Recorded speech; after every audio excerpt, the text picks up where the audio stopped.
Hello everyone, it's Wednesday. Welcome back to Recall Knowledge presents Outlaws of Alkenstar, a show where Pathfinder enthusiasts play through your favorite adventure paths. I'm your GM Steve, and I'm joined by Ricardo, Richard, Ninna, and Tommy. Go ahead everyone and say, howdy cowboys. Howdy cowboys. Everyone. Weirder and weirder every week. Everyone joining us for the first time, welcome. And if you've been with us before, welcome back. We're happy you're with us again. We just wrapped up chapter 2 of the book, everyone. Congratulations. We leveled to level 3 at the end of the last session. And I can't wait to jump into chapter 3 tonight. I am sorry about canceling last week's stream on short notice, but you know what? We're back this week. We're mentally refreshed, recharged, ready to go with a ton of energy. I hope. I know I got it. I know Tommy drank like 8 5-hour energy drinks. So he's good to go for like 40 hours. 8, the two energy drinks, and then I watched a bunch of Let's Plays of horror stuff, and the jump scares are way better when you're already having heart palpitations. Let me tell you what, kids. I saw him just Don't do that at home. I saw him just rack a red line straight to the dome. You mustn't. I was not up. That's why I went from 2 to 8. My bad. But you also capped it off with a giant. You must be a cowboy. Tea. Giant. This is a giant cup of tea, they say. Yes. They must not have Quick Trips out in California where you get the 64 ounce for $1 free refills. I don't think we do. You mustn't. So first up tonight, as a reminder, this week we're launching a brand new Pathfinder show called Bastion. It is a homebrew campaign set at the end of the world when the gods have abandoned the mortals. Here, a single city stands against the ensuing darkness of devils and demons corrupting the world. Bastion. Here, the Archangel Azael and their cohort of angels give humanity one last chance at hope, even as the world unnaturally shortens the lifespan of these precious last few mortals. Only the most devout followers are chosen to prove themselves worthy of the I can't say it, it's been a long week, sacrament, the blood of Azael themselves, and in return are given endless life to fight in the eternal war. These lucky chosen few are known as the Saints. This story is one such batch of neophytes and their journey to attain sainthood. Recall Knowledge presents Bastion, GM by Richard.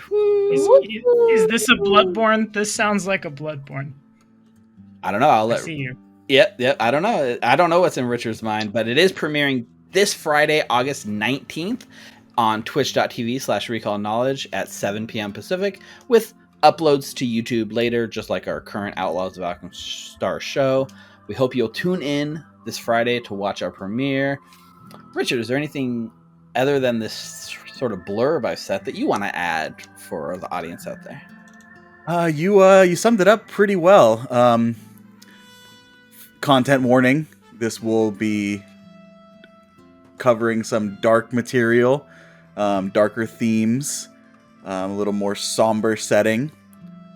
So if that is not something in your wheelhouse, or possibly, might cause you some anguish to your mental health, of course, we don't want that. So, but yeah, I'm excited to get this started. I've been brewing this in my mind for a while, so hopefully you all like it.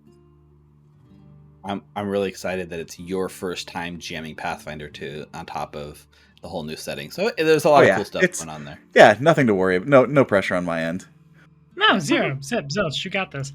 If you want to get exclusive sneak peeks at our Session 0 pre-stream games setting up this campaign, go ahead and check us out on Patreon and subscribe to get that exclusive content that will not be published anywhere else. We're not releasing it. It's right now exclusive to our Patreon subscribers. 2 episodes that happened pre-stream as level 0 characters to set up what happened before episode 1. So it's pretty cool. So thank you for that, Richard. I'm really excited. that should cover Bastion. Tune in Friday. All right. Friday. Our second announcement for the night is we actually have an interesting sponsor for the night. I don't know how or why, but guys, our game is completely sponsored by the city of Alkenstar itself. That really doesn't make any sense. Yeah, like, how can a fictional city sponsor our show? No clue, but they actually did send us a recording to share with our audience. It's like a tape, like a VHS tape, and it just says Alkenstar Travel Bureau in Sharpie on the side of it. It's weird. So actually, I feel like Alkenstar would have some sort of tech other than like VHS tapes, right? Like, you sure about this? Laserdisc. Well, I'm not, but you know what? We sure are about to find out. Let's take a look at what the Alkenstar Travel Bureau has actually sent us. Let me find a way to roll the tape. All right, roll the tape. Okay.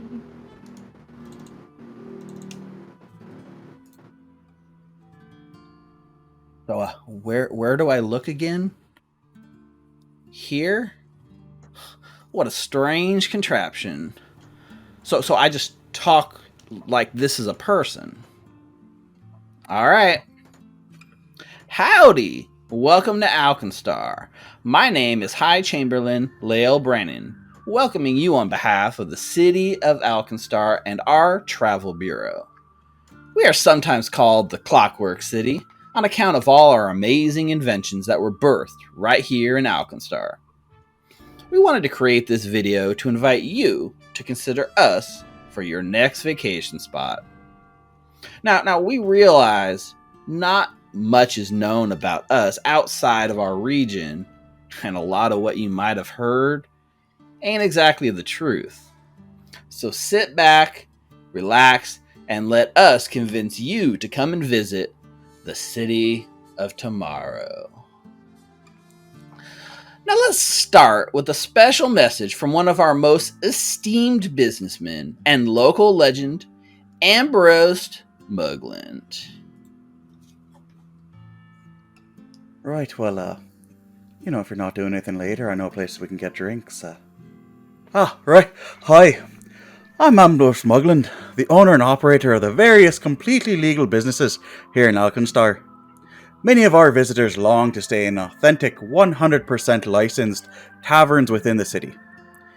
If you're looking for something a bit less rowdy, feel free to check out my line of Alkenstar bed and breakfasts, or A&B for short. Just take a look at one of our rental units here, just outside the city walls. Plenty of quiet bedrooms for you and the little ones to recuse yourself after a day of sightseeing. Our low floors and mud bricks help insulate you against both the intense heat of the desert and the unpredictability of the mana storms. Combined with our open floor pans and private kitchen, you'll barely notice the scorching temperatures outside, making you feel right at home again. But remember, you are responsible for cooking, cleaning, and taking all the garbage back into the city, as well as defending the home from all mutant invasions. You simply tack on a small 5 gold a day convenience fee for the troubles. I promise you, you'll not regret staying with us, and that's the Mugland guarantee.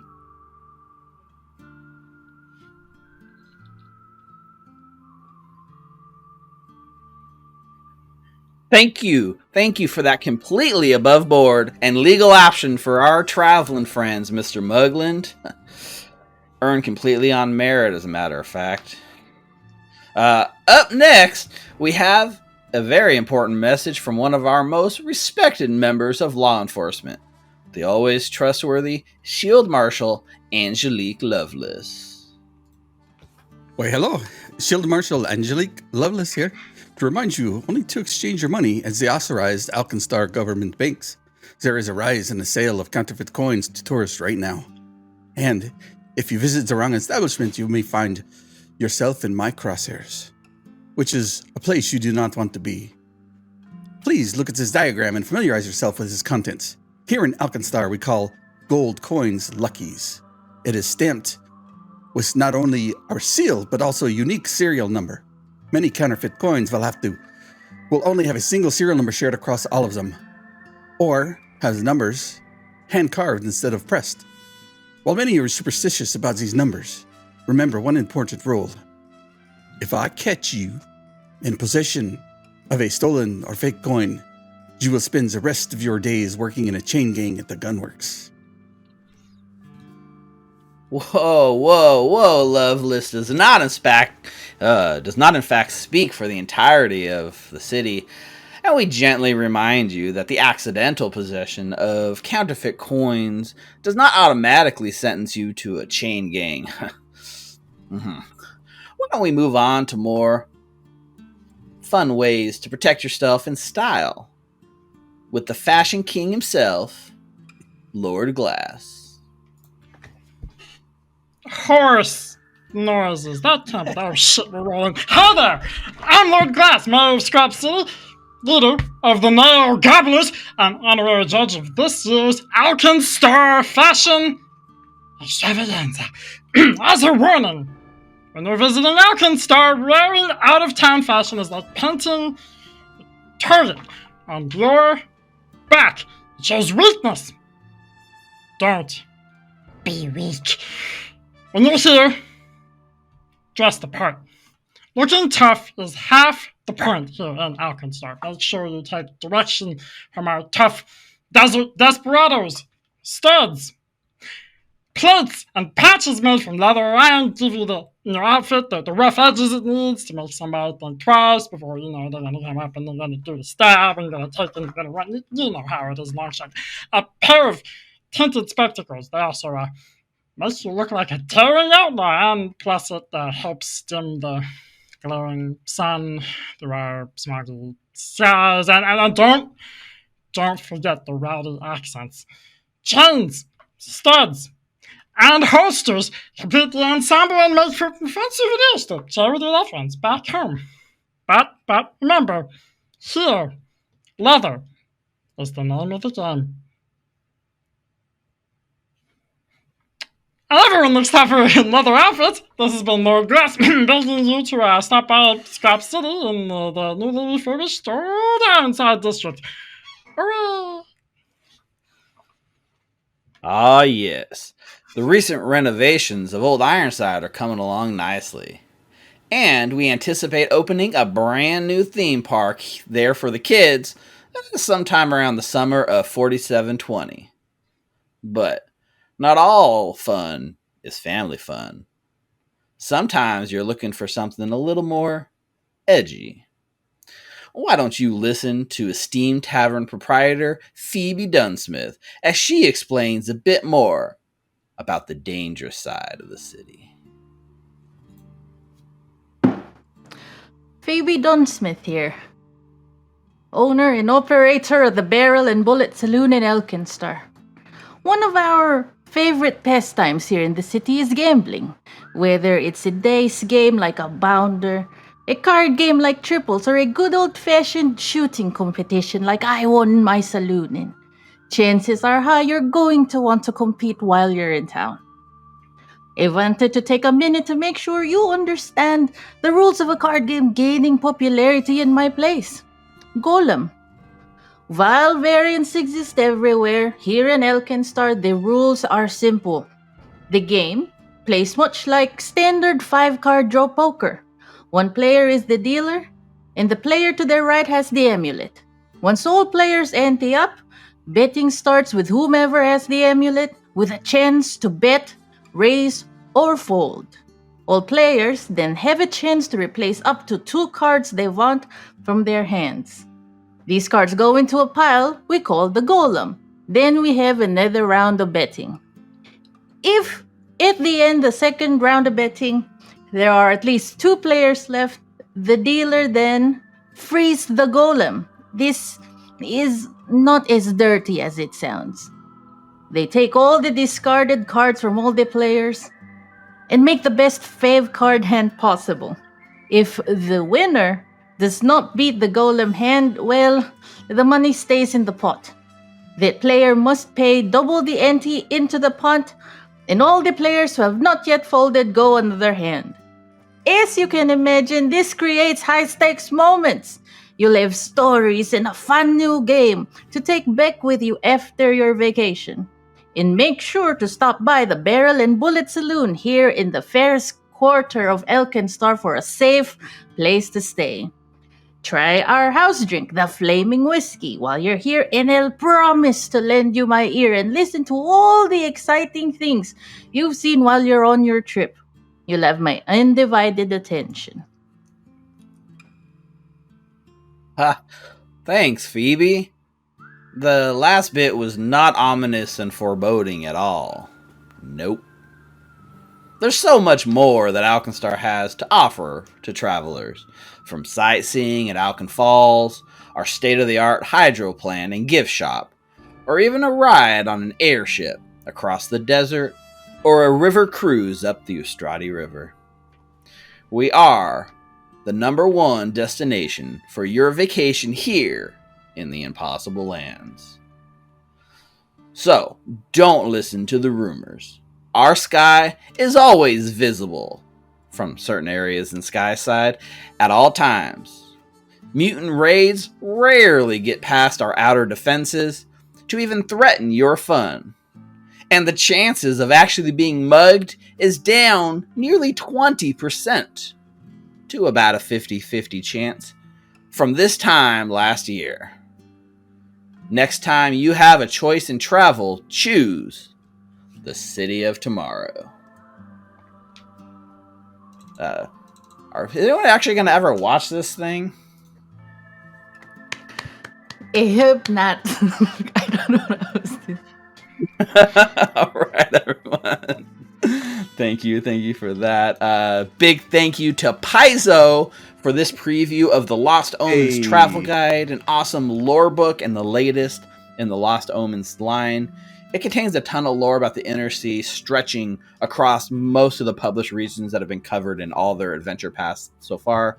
If you're making your own adventures, your own content, if you need adventures for your adventure path to sort of breathe a little more life into your games, or if you just want some good ideas to lift for an adventure that you're going to write yourself, definitely go pick this up. It is scheduled, I think the book is scheduled to launch like wide release in September with the PDF. I think it comes out August 31st, so at the end of this month it should be available to everyone for purchase. Definitely worth picking up, taking a read through, and thank you guys for playing along with my silly antics and ad reads. You guys give me too much power because whatever I write down, you say. I mean, what was silly about that? That was entirely fucking serious. Oh, man. but I Steve, put my heart and soul into that. You forget whatever accent we do, you have to do for those NPCs now. Tighten up those throat muscles. We're in trouble. We're in so. No, you're in trouble. You specifically. So thank you for tuning in. If you tune in to catch this preview, stick around. We got the show that's about to start. I see actually Paizo's in chat. Thank you, official Paizo, for hopping into chat and chatting. You guys are awesome. Hey, Rick, why don't you go ahead and start up the weekly dance party? What? What do you want? The dance party. We can't start the show without a dance party.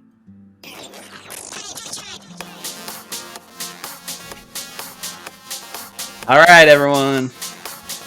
That does it for announcements. Viewers. In honor of Nina's Slavic accent, just the fist pump.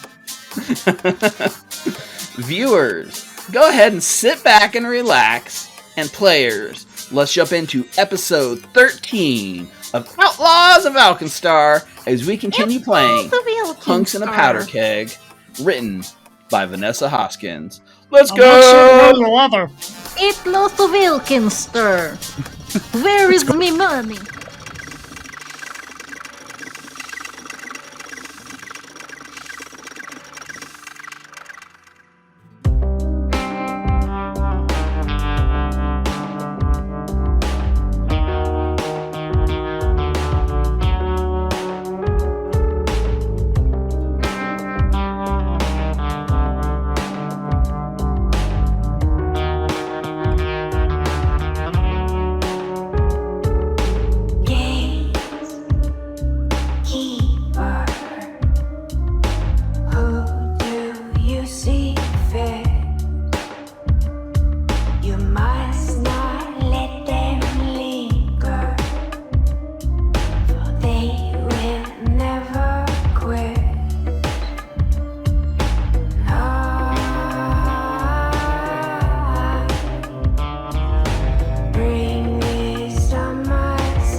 Chagua.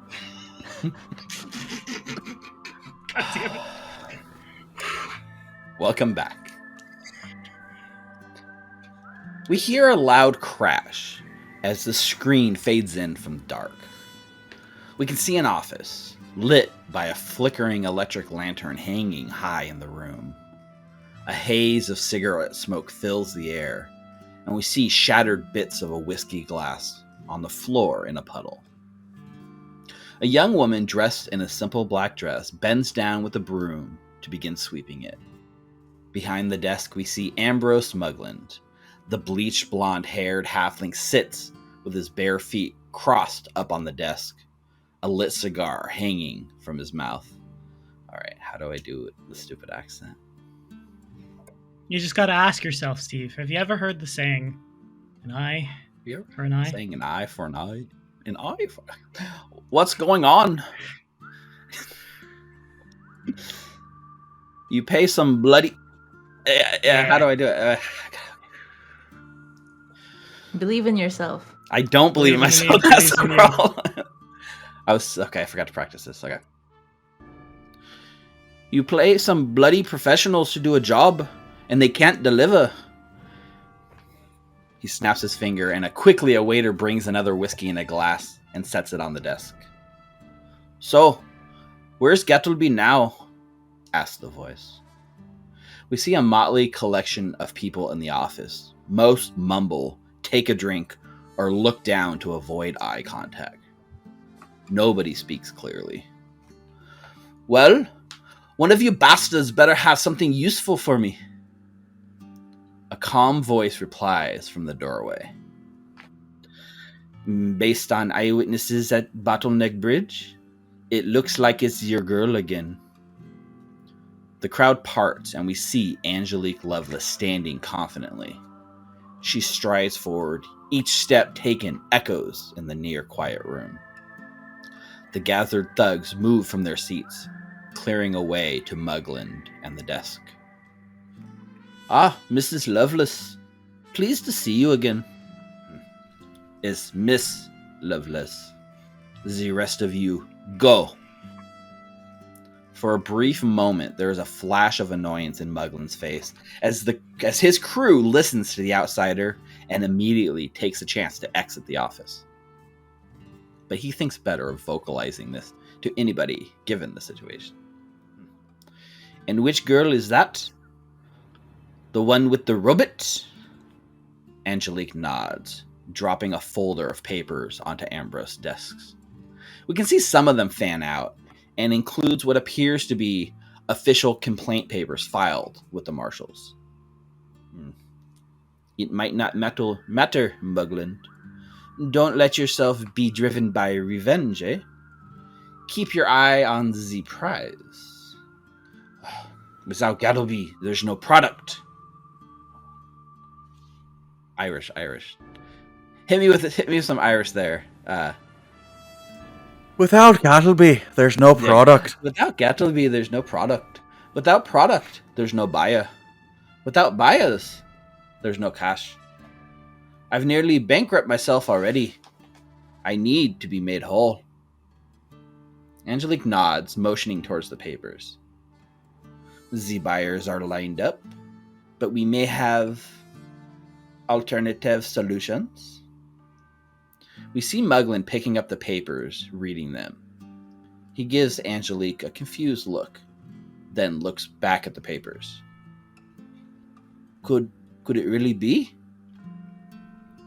Angelique tilts her head up, the brim of her hat moving to reveal a close-up of her eyes. One green, one blue. They stare back at Mugland, watching him come to the same understanding she did. It just may be. Gather what cash you have left. You know who we must hire. Mugland shifts uneasy. But, Mrs. Lovelace, we talked about this. They're expensive, and... That was terrible, by the way. In a quick motion, we now see Angelique has drawn a silver pistol and has it aimed right at Mugland. The pistol is made from a strange material that almost seems to catch the flickering light from above, and we can see glowing runes etched down the barrel. We see her coat flowing away from her hip at the speed of her draw. Muglin stares back coldly, barely reacting to this firearm pointed at him. A loud, audible click of the hammer fills the air, and Muglin sips his whiskey. Miss Lovelace and Muglin, you bring one thing to this deal. Your money. If you've run out, then I've got no use for a criminal like yourself. Ambrose laughs. We're both criminals, Miss Lovelace. At least I have the decency to admit it to myself. There's a pause. Consider it done. Good. There's an uncocking of the hammer as she turns to leave, and her coat spins as it follows her. Let me know when it's done. As she leaves, she stops in the doorway for one moment. Without turning around, she says one last thing. Mugland, leave the girl. She's just a distraction. Besides, we may need the leverage later. And with that, Lovelace is gone from the doorway. Beyond, as the camera focuses, we can see the faces of Muglin's crew staring back at him. One brave enough sticks his head in the doorway. Everything okay, boss? His sentence is cut short by the sound of a whiskey glass thrown at his face, breaking his nose as it shatters again. Muglin calmly strides out, stepping over the man as he buckles his coat. Now, I've got some business to attend to, but send a message to Ginthrak. Tell him he's got the green light on Anita. Muglin holds out his hand expectantly, and another glass of whiskey is set inside of it from off camera. We see his smirk as the camera closes in on his face. With a quick cut, we see his face replaced with a different one in the same position on screen. This is the face of Saruk. The early morning light is streaming in from the windows, and Saruk is already awake for his morning courtyard workout. We can see he's already glistening with sweat, the heat picking up early today in Alkenstar. As he uses a towel to wipe his face, we see a pause. Saruk, as you're coming through the back of the saloon, towards the staircase that leads you back up to your room, you happen to hear what sounds like muffled raised voices coming from one of the meeting rooms in the back. What would Saruk do hearing that? Like, you look around, the bar's completely empty. There's not a single person up other than you in doing your morning workout. But there's definitely some raised voices coming from the back of this place. Do I perchance happen to recognize any of them? Or are they like too muffled? Give me a perception check. We'll see if you are able to make out the voices. I think in this case, to even like make out what the voices are, it's probably just a DC 15. Makes sense. Do you feel like this is lead pursuant? What are your leads? What were the leads you set this morning when you woke up? Gimthrak would be one of them, and the other is floating, because we're nebulous. So Gimthrak and X. Yeah, I would say probably not then. Okay, sounds good. Okie dokie. Wouldn't you know it, I rolled question marks. Nice. With the sort of muffled voices coming through, there's a very unmistakable voice that you pick up, even through the muffled, even through the raised voice and the layers of walls between you and them. It's very clearly Phoebe Dunsmith's voice. I see. But the second voice, you're just hearing like almost like a one-sided raised voice that's coming from Phoebe. You don't hear the other voice in the conversation, which makes you think it's probably not as raised and as animated as hers right now. Think. And what exactly is he hearing, Steve? Exactly. That Slavic voice that Ninna did? I don't think I know that one. You just gotta you give us the lines, and evermore we will be Just those beat it through. NPCs. I'll do it. Don't try. But you do hear I think the words that you probably hear, especially with that roll, you hear just 15 years I've dedicated to this. I was supposed to be done, and then a slamming of a fist on wood.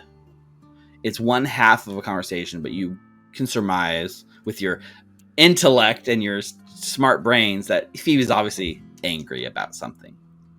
I think Saruk is gonna just get in the hallway somewhere close to the door where it's not conspicuous and just eavesdrop. Honestly, just if there's a table I can sit down and just quietly drink water and listen. Sure, yeah. So you sit the table closest. It is weird because there's only one door between you and the meeting room, and it still feels extra muffled. There is no insight check in Pathfinder. This is probably just another perception check because it's kind of rolled up. Perception to sense motive. So this is more of a.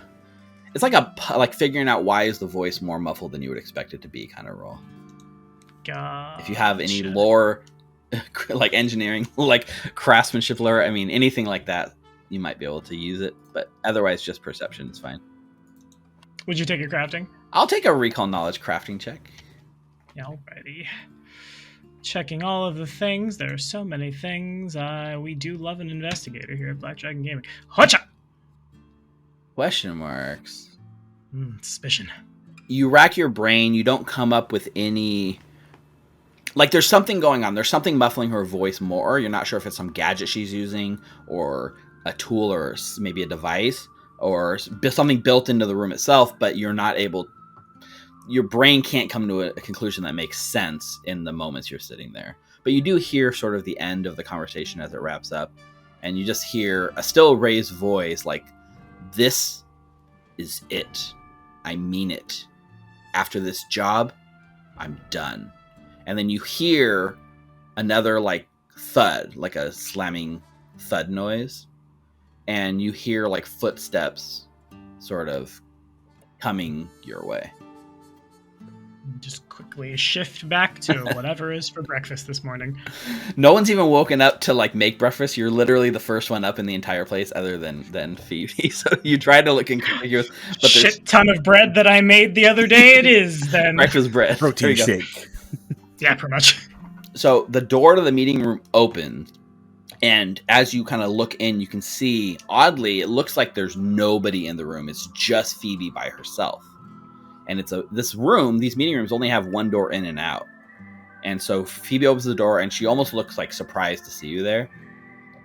Saruk.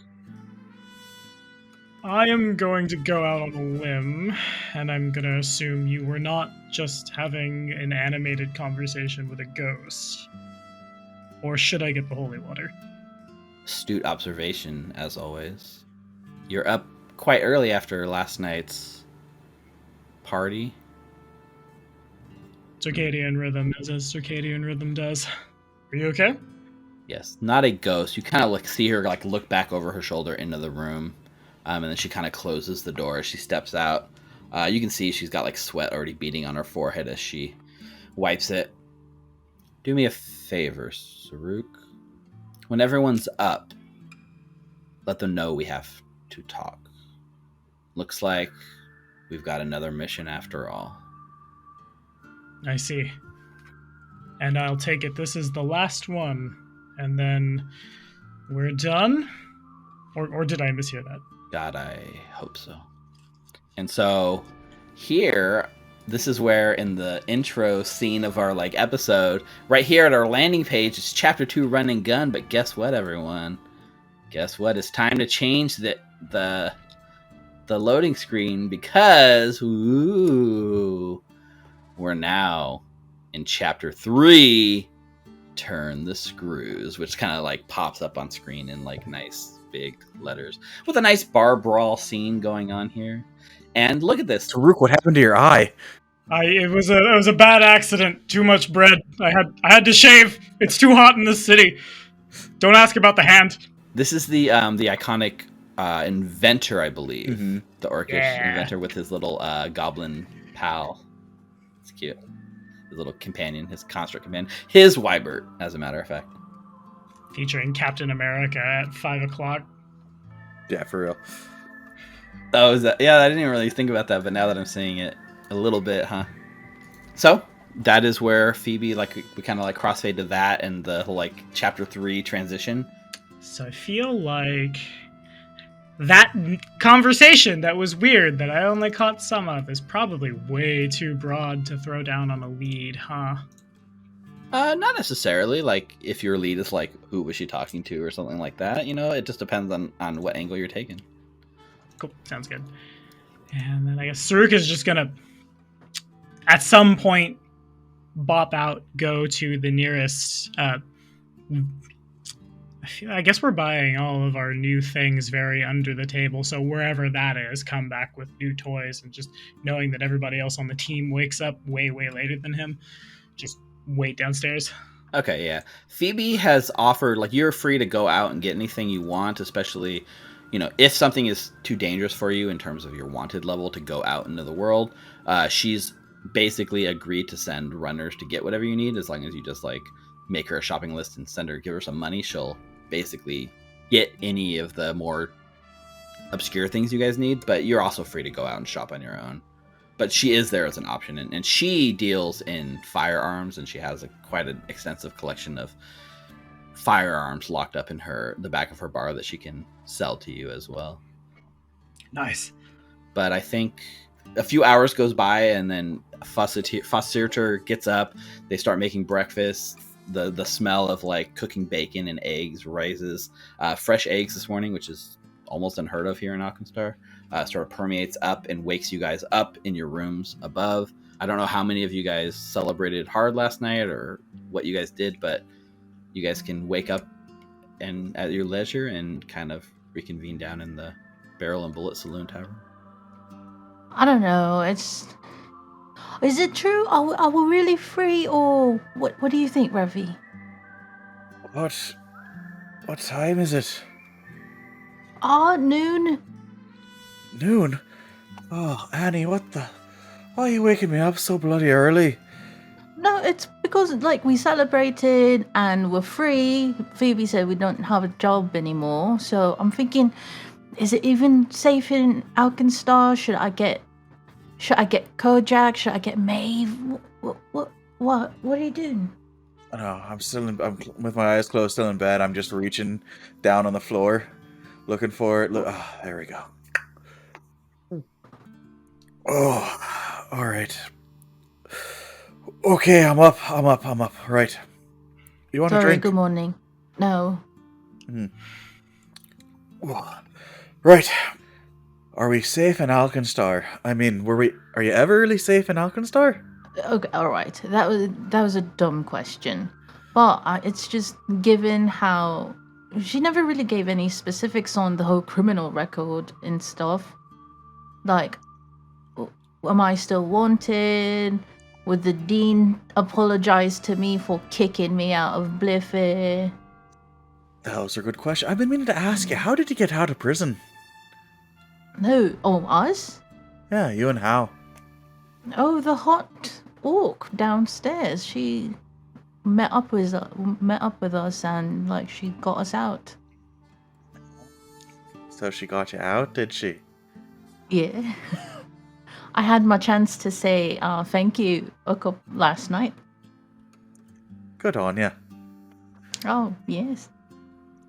But yeah, but the if you whole want more details, escape because I know thing, you might not remember, or we never clearly even talked about it. Basically, what happened was you guys were in prison for months, and you had basically got a note one day that basically said, "Be here at this time on this day." And when you showed up, there was a guard that literally like handed you a key and opened a door, and then you and Hal were able to go down a hallway where another guard sort of like looked the other way as you kind of used your key, unlocked a door, and like got out of the building. And then Wei-Som was waiting for you outside all casually, and she just escorted you back to the tavern right away. So there was no like blasting out, no like shooting your way out. It was just sort of like all the guards sort of looked the other way, and somehow you got out. It was a very relaxing experience considering. I mean, but to be, in all honesty, it was really Hal that led the way on that end. He was the one that received a letter, I'm assuming from Phoebe, and he told me about what was happening, and he had to pull me out of there because for a bit I wasn't really myself. So good thing Hal was there. Yeah, I'm glad you had him there with you. I've never really got to properly thank him for that. I mean, not like you had a choice in the matter, but thank him for being there with you. Yeah, I mean, I've already talked his ear off a bunch, so maybe hearing You? the thanks from you, he'd prefer that. You know what I mean? How you sort of wake up in the next room over, and like Syl is like licking your face, like trying to like get you awake and bark. And you guys in the other room can hear Syl barking through the whole place too. Bloody dog's worse than a rooster. You know that I would have tried to get you out. I was planning to get you out. And then Miss Phoebe came by, told me to hold off. I mean, I guess it makes sense for you not to be there considering your dad's trying to kill you. Yeah, I don't think I might have fared quite as well as you and Hal there. Everything happens for a reason. Aye, that it does. Is that bacon I'm smelling? I'm smelling bread, actually. Like Saruk's bread. I mean, that's all. I mean, it's been filling up the place for days. I was like, it's storing really well. Well, but maybe should we head out? Right. Speak here in Old Sill there. I think Hal might be up already. Should we get him? I think so. Yeah. Like, you kind of both open the doors at the same time from the bedroom, and like you can see Syl scratching at the door and like runs out and like takes off down the stairs because she needs to go for her morning walk, Hal, or her afternoon walk. All right. Oh man, I'll be out there in a minute. You guys talking loud in the hallway?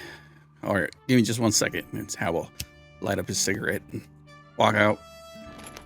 I'll hand the bottle of whiskey over to him. Oh, my good man. Is that like hair on the dog? All right, anyways. What are we doing? What?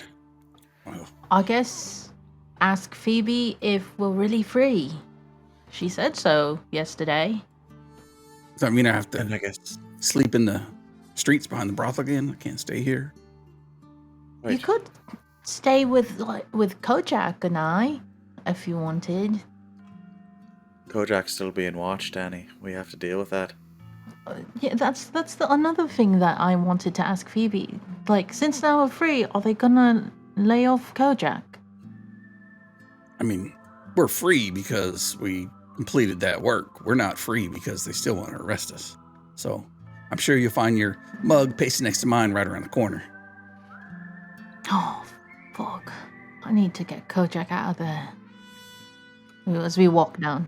Yeah, that's right. Just worth keeping in mind, like the people that are watching Kojak seem to be like officers on the payroll of Angelique Lovelace. So whether you're in the clear legally speaking, doesn't necessarily mean you're in the clear as far as Angelique and Mugland are concerned, you know? So yeah, as you guys kind of make your way downstairs, clomp down the stairs, you see, you know, Saruk, like, already having a nice breakfast. Though, I actually ask you this, Saruk. Gattlebee is up, and Gattlebee is having his morning coffee and going over his notes. Would Saruk be at the same table of Gattlebee, or definitely keeping his distance from Gattlebee? I think Saruk's probably been down here first. It further dawns on me, given that man's size, breakfast is like, give me all the bacon and eggs you have.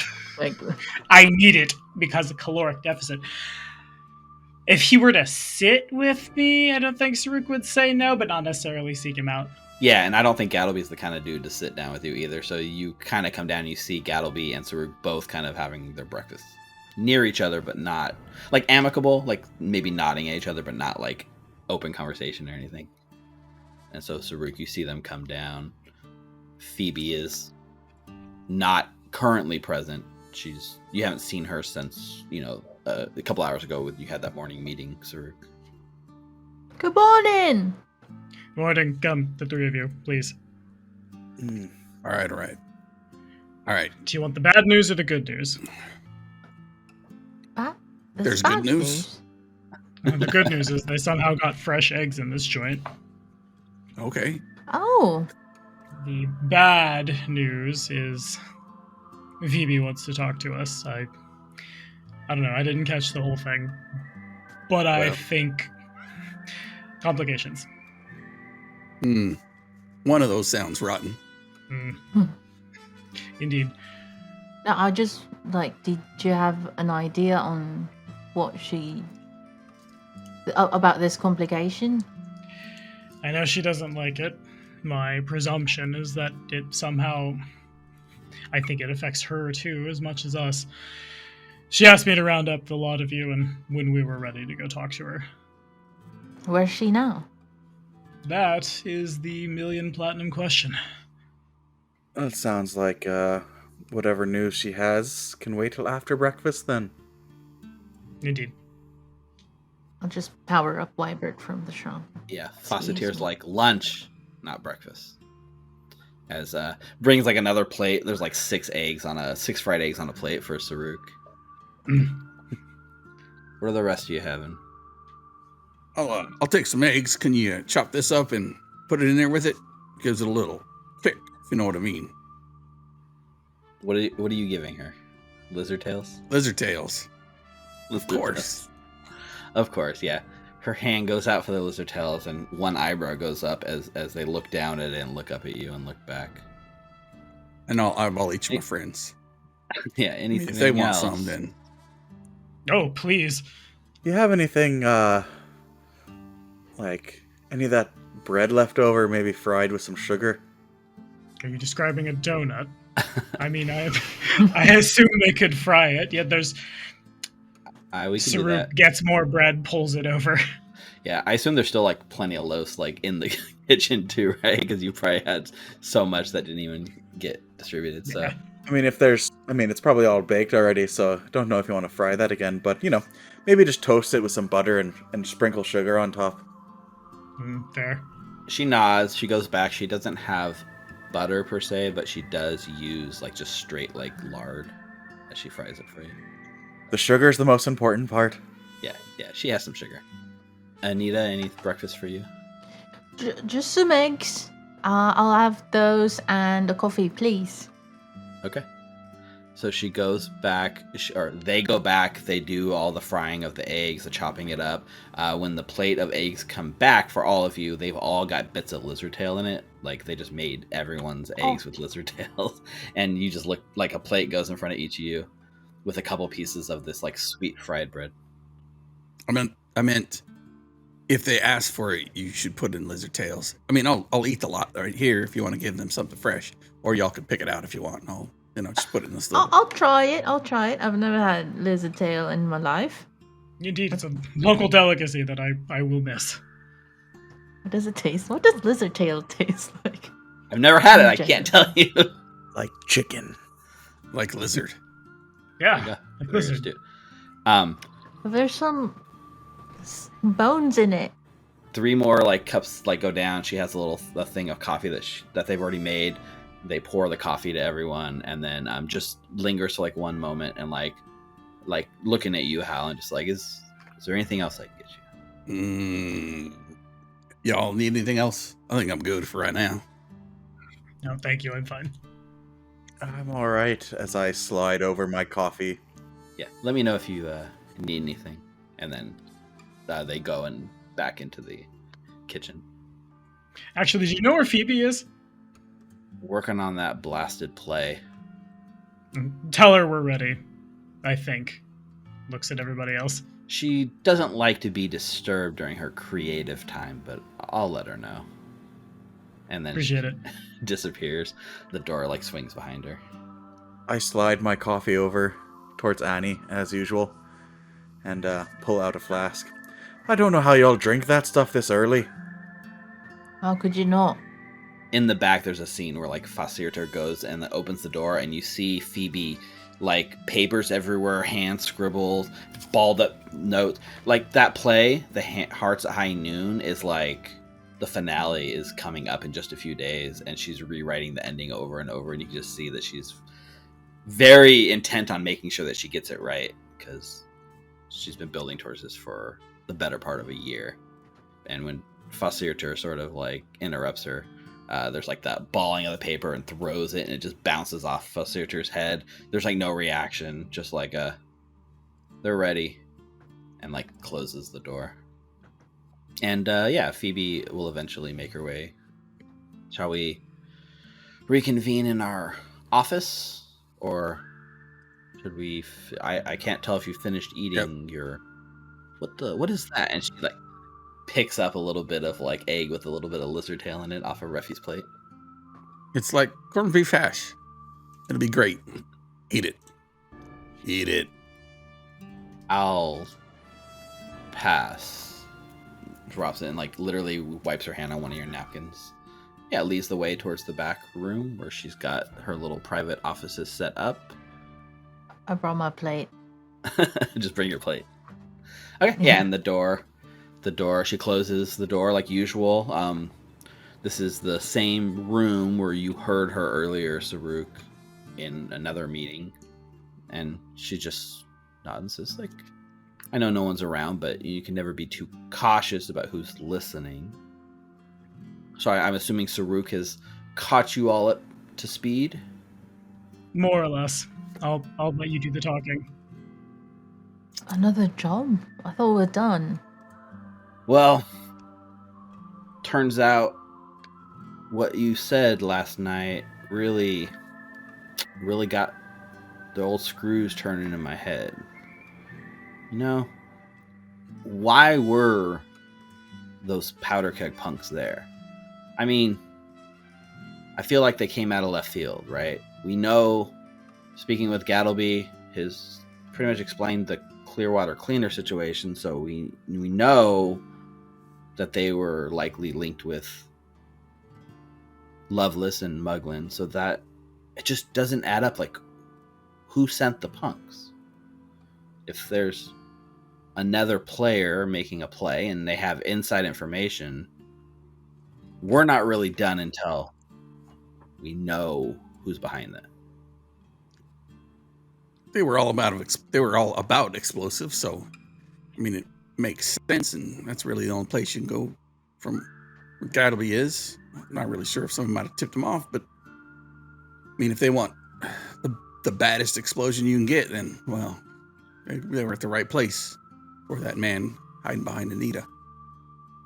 Well, you're not wrong, but still, they knew where to go. They knew where to be. Like, who?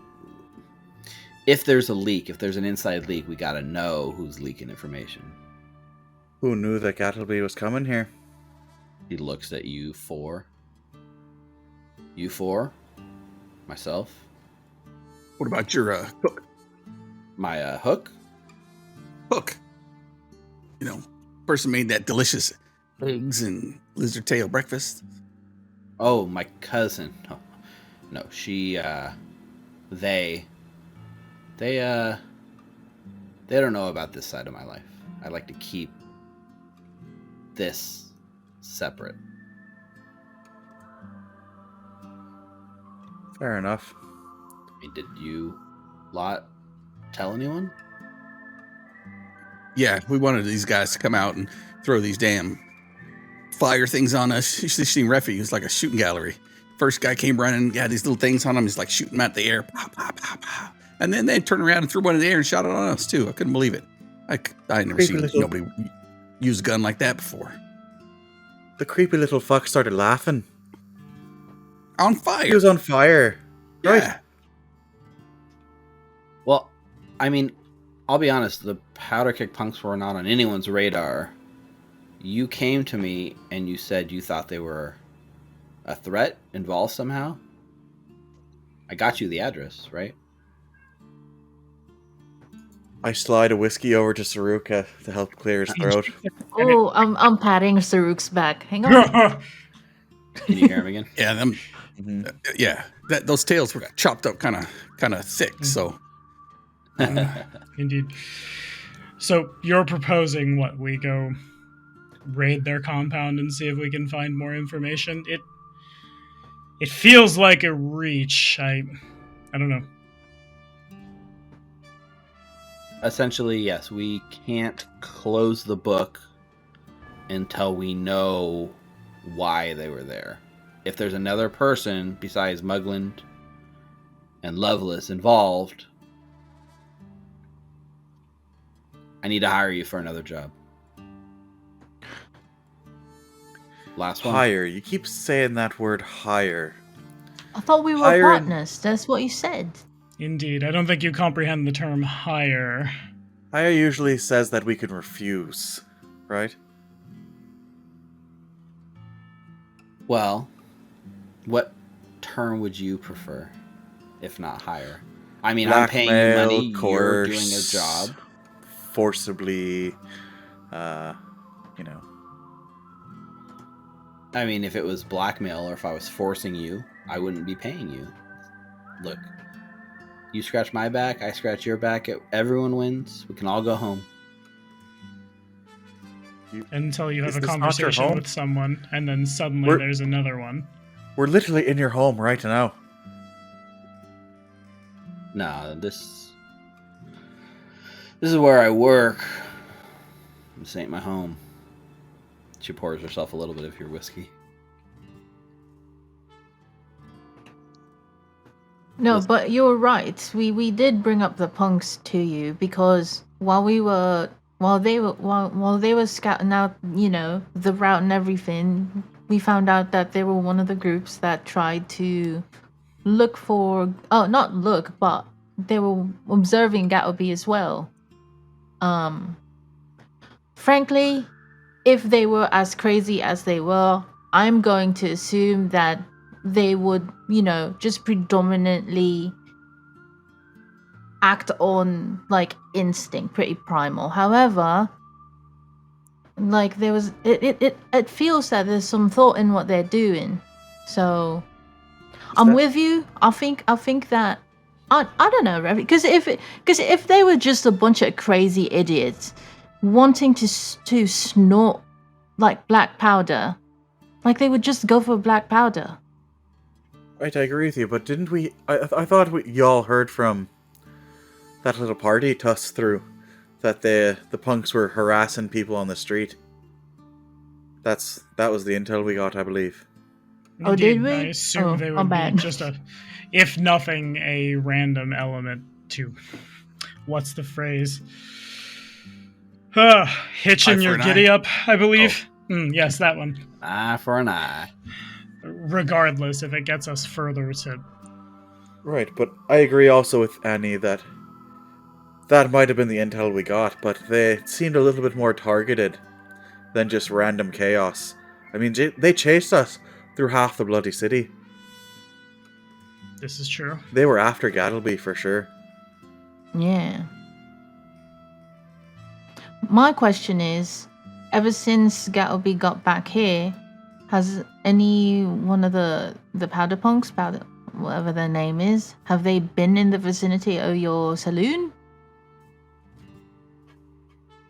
I haven't seen at least anyone openly wearing Powderkeg Punk gear or snorting black powder or setting the place on fire, so I'm pretty much clear to say we haven't seen them around in the last 12 hours.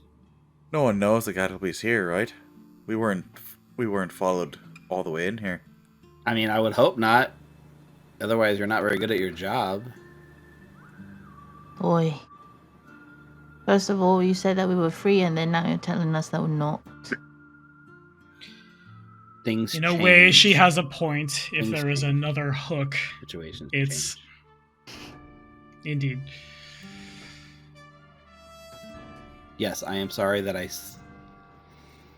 I thought you were done, but when we work in our line of work,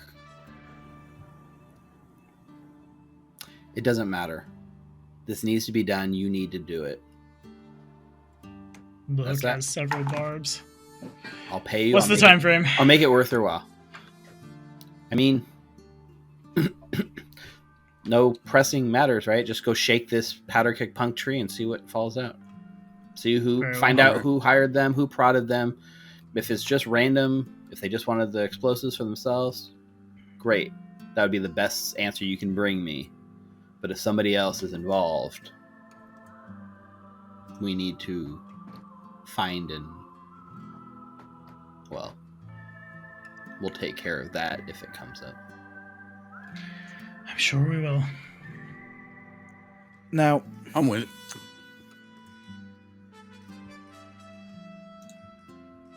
you mentioned that you'd be paying us, right? No.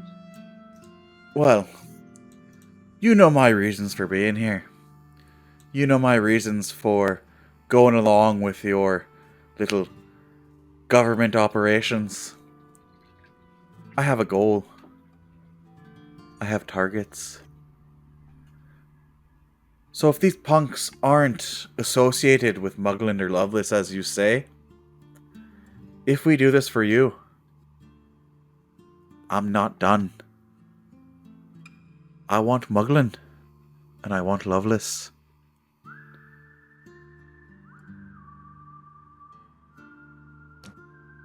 Do the rest of you feel this way?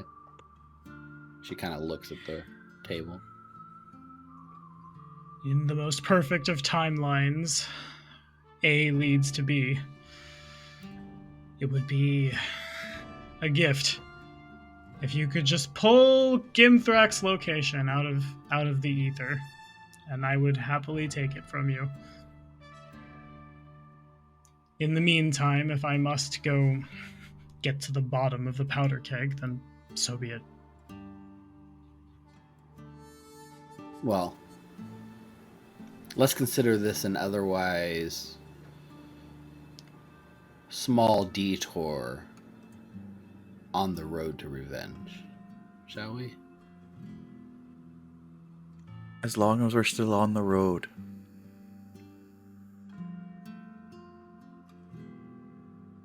Agreed. Agreed. What's best for Alkenstar is best for all, right? Alkenstar. Revenge. Justice. I just want my life back.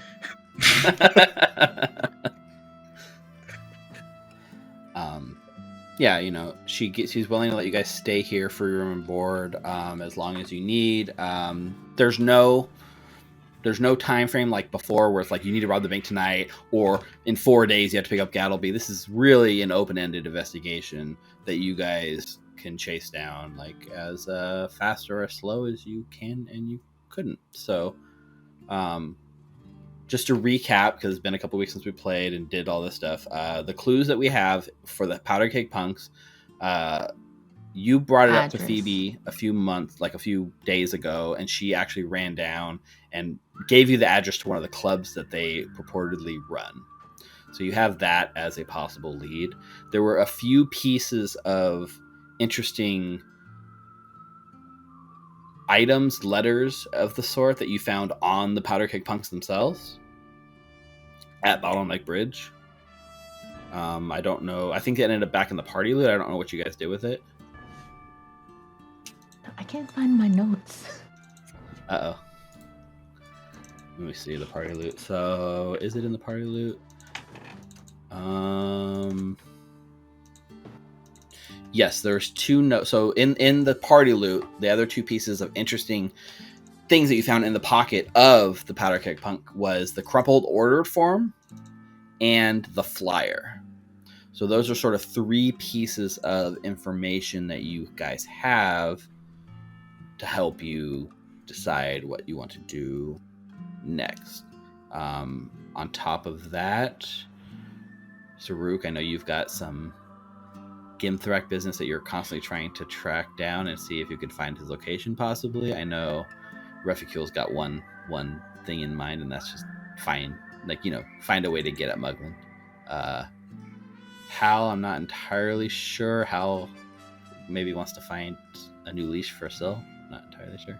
And Anita seems to be in the let me save my father business. So there's a lot of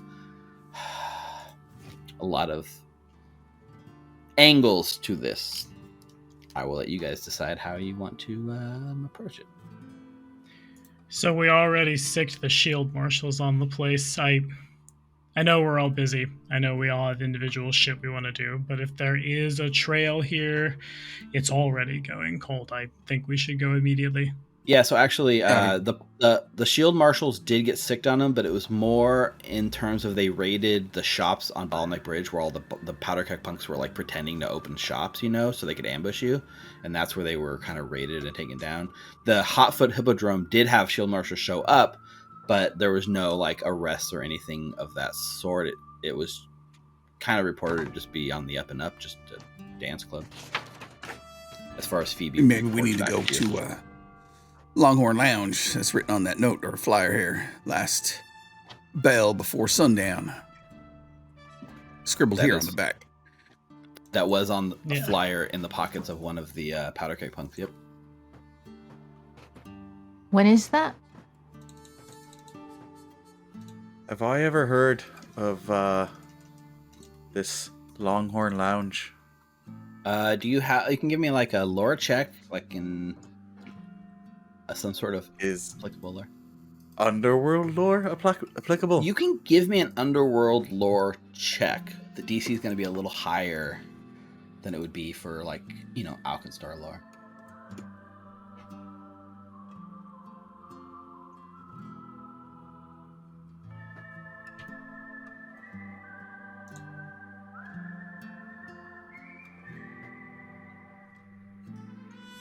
Soon. Question mark. You have heard of the Longhorn Lounge. However, the Longhorn Lounge is not really a place that is really associated with sort of the elements that you would expect with Underworld lore. But you've been with Muglin there, and he's conducted plenty of his business meetings there. It is actually just on the outskirts of Grayson's Fingers in the richest neighborhood in Skyside. It's basically an extravagant lounge intended for rodeo champions and their guests. And they literally have like a sort of arena in the middle of the place that people will compete in. And plenty of like upscale business people do meetings there, as well as Muglin would do some of his business there. He had a membership, even though he didn't particularly rodeo himself. He just knew the right people to get in. So it's a posh club. It's an upscale place. It's not a place that you would expect to show up and sort of have like a gang like the Powderkeg Punks at, for sure. Seems a bit odd. These punks going to the lounge. Why? Let's just say if we went there right now, we might not be let in, given our current accoutrement. I would also say like there probably isn't like a dress code turn you away type thing, but you would definitely be looked down at and sneered unless you dressed up and went. Yeah, it's like, yeah, it's sort of that kind of thing. But it is definitely it's a members only club. Mm-hmm. For sure. So getting access may be challenging. It's a bit of an exclusive lounge, Skyside. So unless we got the coin to grease our way in, or we have someone do some smooth talking, we might have a bit of trouble getting in ourselves. It's a bit of a members only type thing. How many entrances there are? Because if we go over there and sit down across the street or something. We could see the people coming and going. Maybe we see some of them Powderkeg Punks. Maybe we see Muggling. Maybe we see Loveless. Maybe we see some of these other people. I mean, unless you got a better idea of what we should go do. If it's a chance to go after any of those two, I'm for it. And if we catch the punks in the meantime, well, that's 2 birds with 1 stone. But I'm going along for the ride, so if anyone else has anything they'd like to do, I'm all ears. Anita, Well, you we look have the down for a second, right? Because there's The order form? They pick up the flyer. They're talking about the Longhorn Lounge flyer. This gives you a kind of a crumpled up order form. You just catch a glimpse of something that triggers a memory because you're from Blither College. This sort of thing, there's no roll necessary. You immediately recognize the symbol on this order form. Looking at it in the upper right, there is sort of this picture of a corvid in flight with a vial grasped in each talon. This is one of the most famous alchemical supply stores located right next to Blither College campus, and that is Rika's Reagents. Basically, if you're buying supplies and you go to Blither, you probably spent your coin there because she's one of the most used suppliers. So Gattlebee's name and address is scrawled on this in like this kind of childish, clumsy hand, but you flip it over, it's a blank order form, but whoever got it from Rika's. Yeah. So that's a small clue that you have, and because of your background, I'm not even gonna make you roll. Hang on a second. I know that order form. And then I grab it. This is from the alchemical store that's right next to Blither.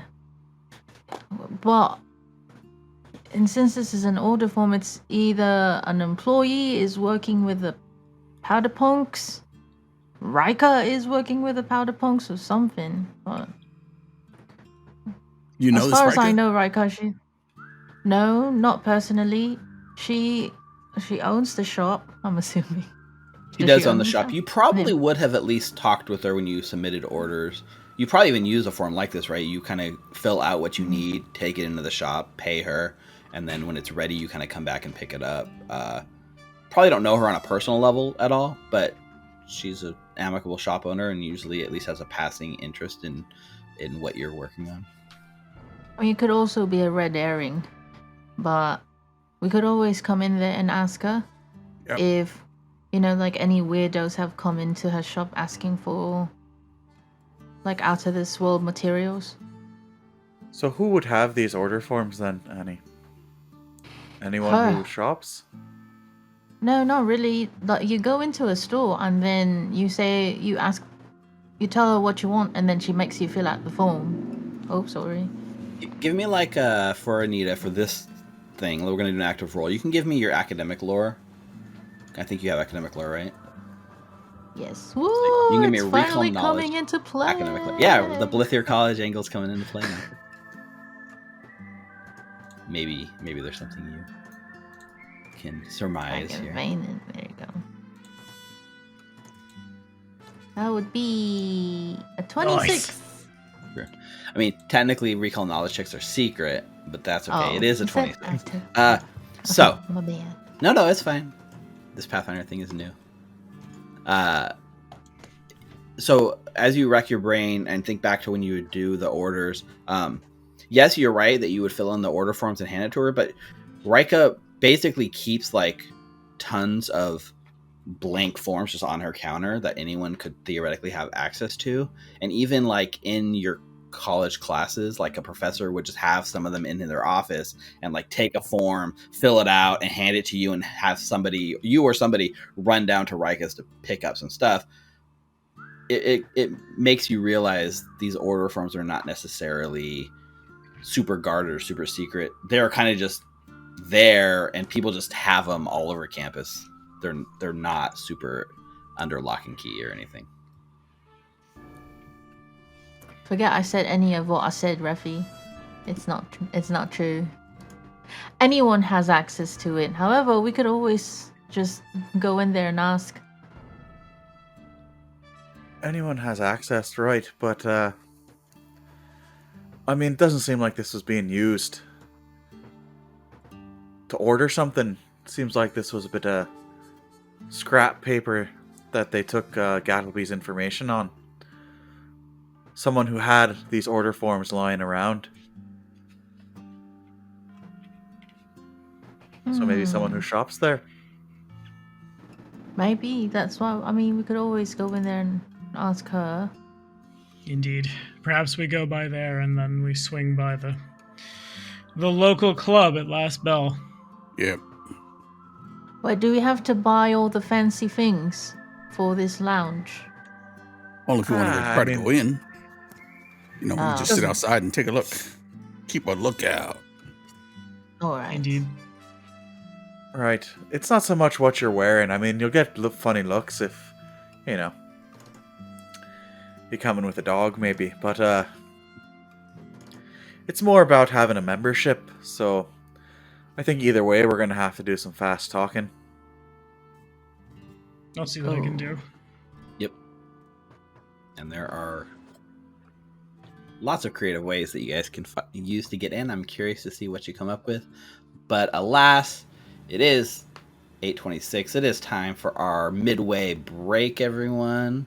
So thank you for hanging in this far. It's so hot tonight, everyone. I don't know how you do it, Rick, in your blanket. That's Dedication. You got to tell those guys at the Molten hosting to turn it down a notch. Oh, yeah. Jeez, Molten Hosting. What's wrong with you? You made it too hot. I mean, it's our fault. We It's so opened the hot. multiverse. Whew. While we're at break Horse here, noises. while we're at break, make sure to take this time to support us here at Recall Knowledge. Head on over to twitch.tv/Recall Knowledge. Follow us there. Subscribe on youtube.com/Recall Knowledge. If you're watching us on Twitch, we humbly accept any subscriptions, including Amazon Prime. It's a nice time to refresh your Prime sub. I think I need to refresh my Prime sub. I'm going to do that during this break. Thanks for reminding myself. You can support the show at no cost to you. Also, as mentioned earlier, patreon.com/Recall Knowledge is a great way to support us and help what we do. And you get a little bit of bonus content and early releases of the episodes before they go live on YouTube. And we'll give a shout out to our specific patrons at the end of tonight. In the meantime, we're going to be back in about 10 minutes. What time is it right now? It's 8:27. We'll be back around 8:37, 8:40 for more Outlaws of Alkenstar. Don't go anywhere. We'll see you all in a minute. Yeehaw! And we are back. Welcome back to Outlaws of Alkenstar. So when we last left off, the crew had a few leads, pieces of evidence and information that, you know, is a smaller piece of a bigger puzzle. And it sounded like you guys had an interest in going over to Rika's reagents, and then possibly over to the Longhorn Lounge. So The lounge. I'm moving you guys over to this map. I'll switch over so that the audience can see it too. This is Alkenstar, right? So I'm gonna reveal some stuff on the map to you that you should be able to see. Can you guys see this marker down here now? If you have the journals turned on. Right. Blithir Mhm. and Roikas.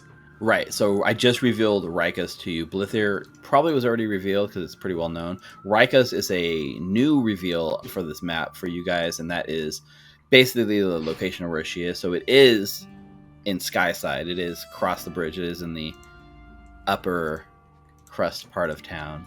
And I will also reveal the Longhorn Lounge location because Reficule did know where it is. Actually, it should be up here. You might already have view of it. Ooh, that's far. It's in the capital. You might want to. They have, I think, the GM notes on them still. Are they GM notes or player-facing notes? Yeah, they definitely are. Okay. I'm not seeing Interesting. anything. That's for the best. I started reading and then I stopped. I was like, I don't think I should be knowing this information. I don't. This is not for me. That's This is not interesting. my work day. I thought that it should have only had the marker, but not. So you're saying you have the rest? You can see more than the marker. You're talking about for I Rika's? just looked at. I talked at Rikas and I saw information. That's me. I put the wrong permissions. For anyone out there, it should be limited, not observer. So now you should see the marker, but you shouldn't be able to read the GM notes. Let me know if that's correct on Rikas. This quaint yeah, alchemy shop doubles as a bookstore for Blyther College. So that's what I can read. And at the bottom, once the characters have learned Zarius' identity. Who? I don't see anything. No one. I don't know if you have the old one open from when you had for a few provisions. Either way, do you guys have rights to see Longhorn Lounge up here too, right? Can you read all the secret notes there too? Cannot read it. I don't see anything. Yeah, I can see where you pinged, and I can see an X. Put on the bookmarks. Interesting. Rikas is still showing all the notes. That is interesting. So I don't know. I'm actually not sure on the permissions model.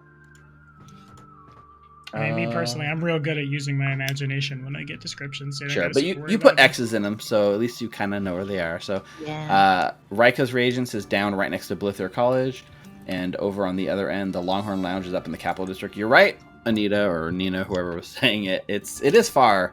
It's basically it's just in the outskirts of the swinkiest parts of town. This is right outside of Grayson's Fingers, which is a tower. It's basically like 5 towers, I think, that reach up to the sky so high that it kind of pierces through the smog. And at the top of the tower, you can actually see the sky decently. But they are both, if you go to both in the same day, it's a big loop around, but it's doable. So, are we starting at It's Rikas? noon already? It's high Yeah, noon? it's noon. It's high noon. We start every day at high noon. Oh, we do. Right, well, we've got a long day ahead of us. I mean, we were up so early. Mm-hmm. Indeed. Let's go visit your friend at Rikas. All right. Wait, hang on a second. How do I look? Do I look okay? Do I look all right? As wonderful as always. I need to go grab some things from my room. Be right back. And then up, down comes Saru. Jump cut back to him wearing a poncho over his armor that hangs down a little bit. It's... How do you conceal a rifle when you're carrying a rifle on your back? Well, you throw a cloak over it and hope for the best, I suppose. Yep. Are you supposed to look different? A little bit. Here, hang on. I got this from tell you about it, I'll show you. Out comes a... Oh, I gotta grab the descriptor for this particular piece of hardware. I don't know if I want to pull it from Planet Earth or from the SRD, because they're both really interesting. The gun, like the stock of which has a bit of like a C shape down, as if you could like hook it under your armpit, long as about a rifle, because rifle it is. I wanted to diversify my options a little bit. I picked up a Giselle. I like it, Tusks. Right? It suits you. The craftsmanship is interesting. If we come into a scenario where any looks at the three of you, anyone needs a little more range, just ask. Anita's like it. right off to the side in the back, just making she's ironing out whatever wrinkles, she's polishing Wybert a little bit. Yeah, and Ruffy's going, as he usually does, and goes and helps her of all the spots she missed, like wipes off some soot and straightens some of her, her whatever. So, Ruffy, we might see Maeve. it's a possibility. look We are alright? heading that way. Do I look You look okay? spot on. All right. Okay. Spot on your shirt right there. Just right here. Oh, Spot there on your is. shirt. Yeah, no, that's what I was trying to say. Got a spot on there. Oh, It adds character. Don't worry about it. Just be yourself. I run up and change my shirt real quick. Well, that's an interesting thing, right? Because you came here straight from prison. Does Anita have a lot of like backup clothing options, or does she need to do some? Has she done any All clothes right, shopping? jump cut to the Kojak mission. We need to get a change of clothes. Yeah, right. So She'll cut a hole out of the spot. Just in a panic. All right, there's no spot anymore. Did you cut your shirt? Well, I don't know what he's talking about. It looks wonderful. A+. Come. We need to go. All I can think of is that scene in Mean Girls think where they maybe cut the like shirt it. and they're just like, and walk away. On Wednesdays, we wear +1 full plate. Here at Outlaws of Alkenstar. All right, I'm ready. All right, any last minute shopping prep you guys need to do before we set out? Have you, Anita? Oh, my reagents. Right, you get your daily reagents to prep. You get your level 3, so you get 3 now. Yes. So you can make even more stuff. Do we still have that lightning that you gave us, or no more? Not anymore. It should have If you do, Like the if you minute click like you the full click- rest icon, it'll like erase them off your sheet. disappear. All right. Yeah, those are daily prep stuff. So when you rest, it kind of loses its efficiency. Mhm. Still there. Bottled lightning, lesser. I think those are ones we picked up in loot somewhere. Yeah, that is true because you did get some that were temporary and some that were permanent. So if they're still there, and looking at it, that one is the one you have there is a non-temporary one. I think it came from Gattlebee when you gave it to you before you left this place. Or no, they were looted from the traps. If I remember. Oh correctly. yeah, They were that could be supposed to go true off. too, right? You did loot some from the trap. Yeah. So as during breakfast and as we're having the meeting, Refi has been cleaning his pistol. Still cleaning his gun. I mean, I just assume you're always cleaning your pistol. Yeah, you cleaning your pistol again?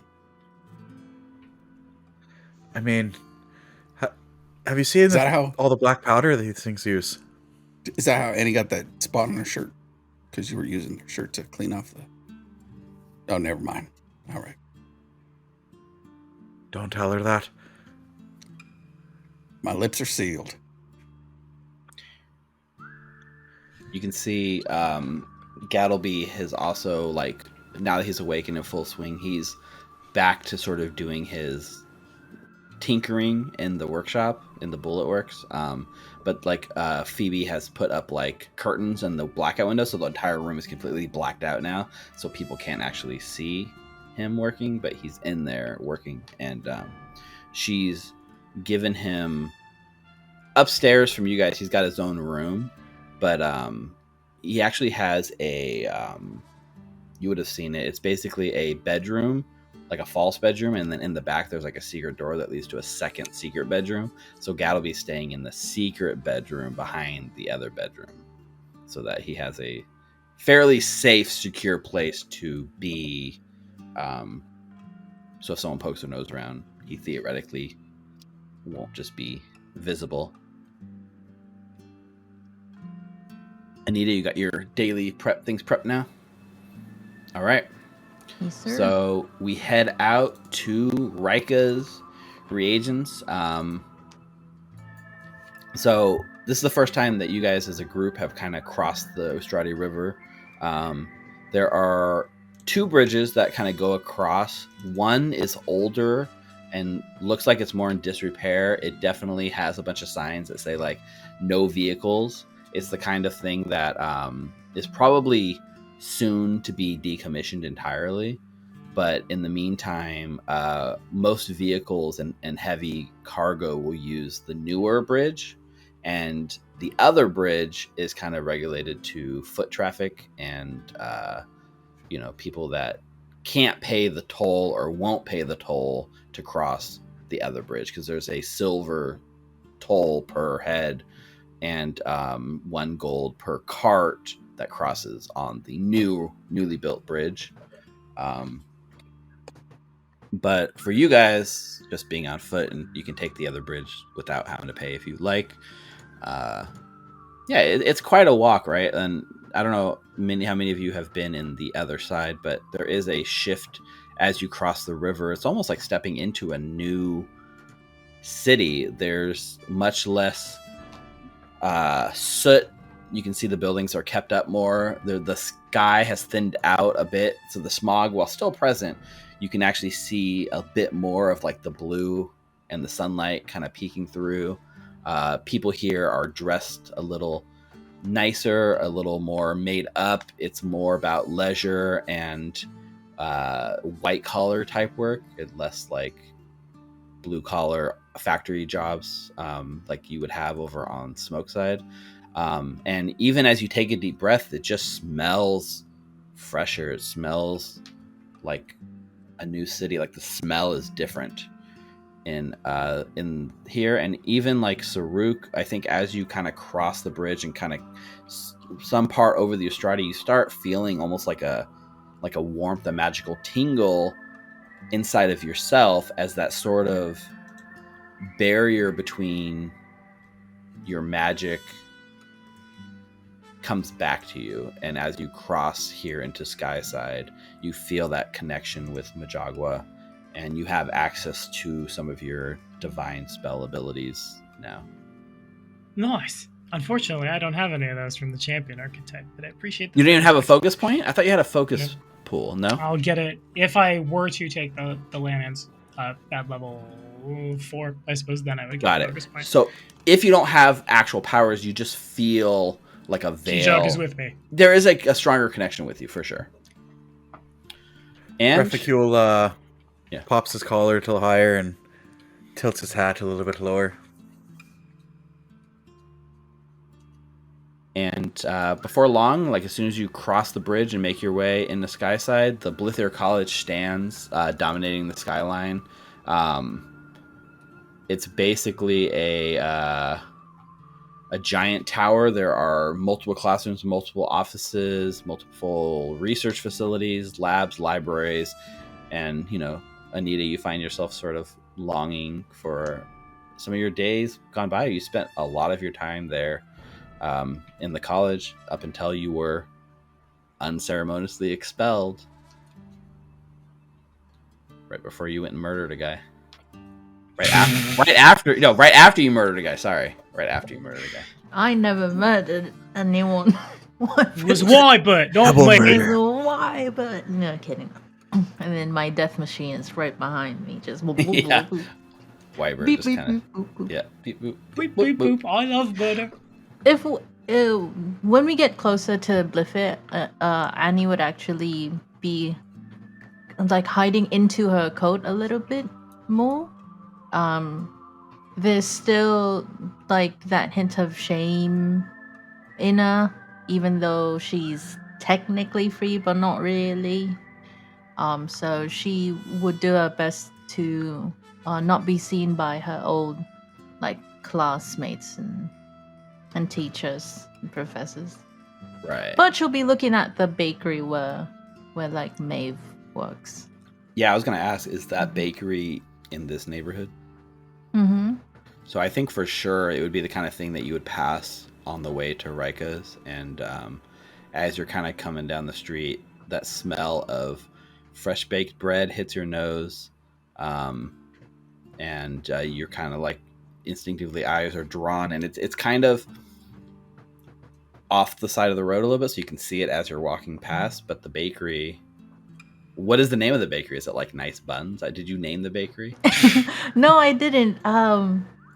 I just know it was like in the Auburn district. It was in the flashback intro that you made us do. Yep. It's in this First district, so it's episode, definitely in the area. And do you like stop to go by?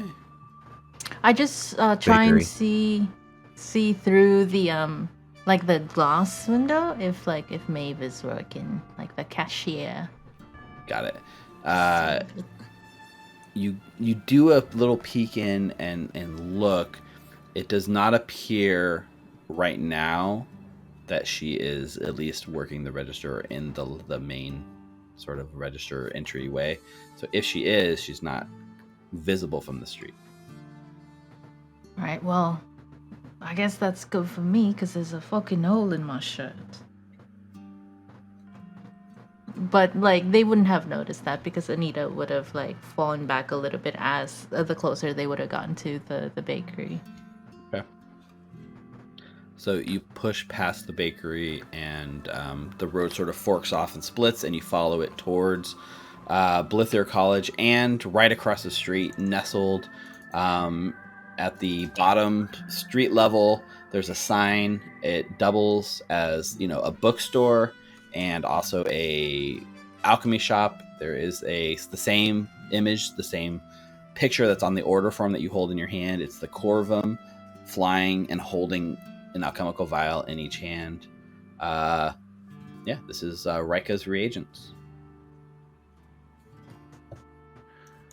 Annie, you didn't want to stop at Needproof Bakery? No, not really.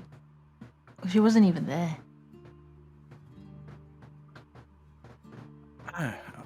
I mean, you have a good reason for not coming by. What? I mean, you have a good reason for not having come by. I know, but also I'm still a little wanted. The shield marshals, I saw them look at me and Hal as we crossed the bridge. I don't want to give them any reason to I don't know. I'm I do not, miss by her, no though. means an expert on these things. Far from it, as you know. But, part of me thinks that Maeve maybe might like that a bit more. I was actually planning on, surprising her at her house. This was before I figured out that Kojak was actually being monitored by a bunch of Shield Marshal officers. So, but maybe I'll drop by, send her a letter or something. How about I do that, today on our way back? Right. I got your back, whatever you want to do. Alright, I'll do that. I'll write a letter. And then I'll just pass it on to her co-workers. But What? be mysterious. Not Not say my nerdy. name in the Don't letter? be mysterious. You gotta say how you feel. You gotta, hey, I'm sorry, some things came up. I struggle to know the relationship, but don't be mysterious. How? Trust you, you're mistaking me a bit. Annie, what I'm saying is, this isn't one of your textbook's essays, right? So be efficient in what I'm saying. There you A go. line instead of a page. Do I Stay write on my name? topic. Me- Stay on topic. I miss you. No? It's a good start. It's a good Leave the start. nose out. I cope by sleeping with other people. No? Nina! Alright. I mean, you said to be honest. I have been feeling quite guilty over those exploits. However, but at the same time, not really. I mean, it was fun on my end. But, Well, maybe you're learning something more about yourself. Far be it from me to judge. But I mean, we're not together. It's just she also didn't visit me in the prison, Ruffy. I'm just saying. So, I miss you. I'm writing it She down was right busy. now. Maybe she was busy, baking bones. Yeah, maybe. I mean, she does work 2 jobs. She works in the mornings here at the bakery, and then she also dances at night.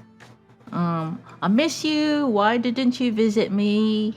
Oh, don't make it accusatory. You can Okay. have that conversation in person. I'm upset that no, I miss your face. I miss you. Let's talk. Yes, I miss your face. Let's talk soon.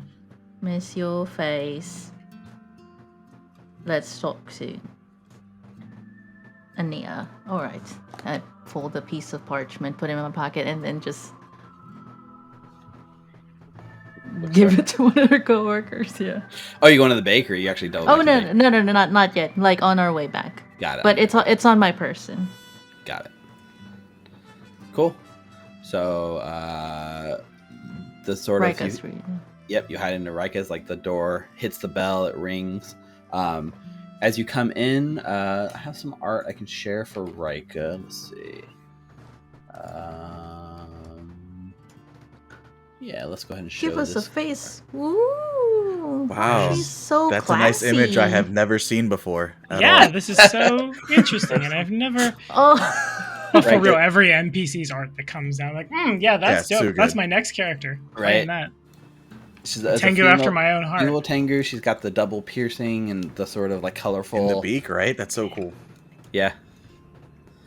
Yep. Wow, So that must have been painful. there's like the ringing of the bell as you step into the shop.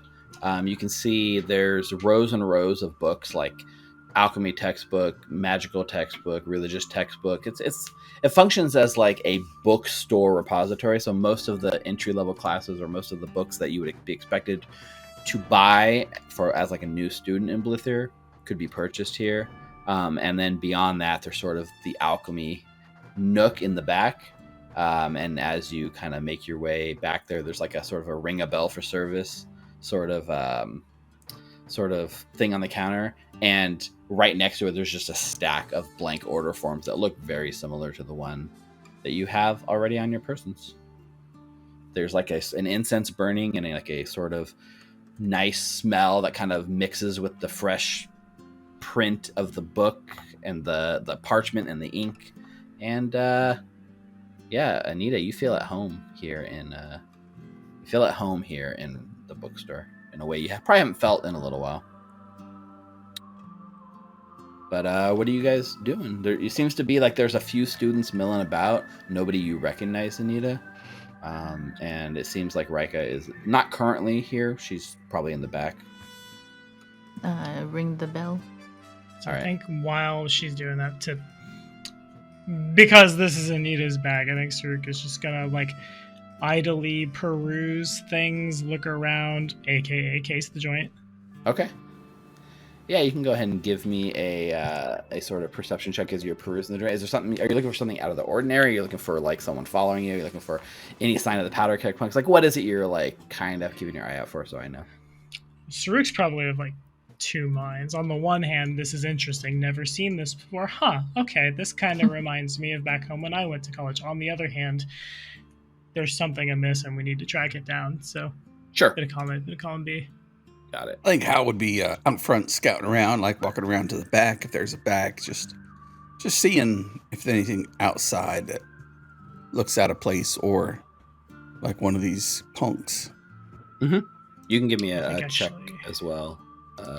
For I know Hal. I just rolled a thing, but really quickly, since this is going to be a thing we're doing for a while, I think I'm going to chug that thing that was given to me by Anita. Yummy. I don't have a token to drag. Oh, here we go. Delicious. I'm now super encumbered in my armor, but there's a +1 item bonus on the thing I just did.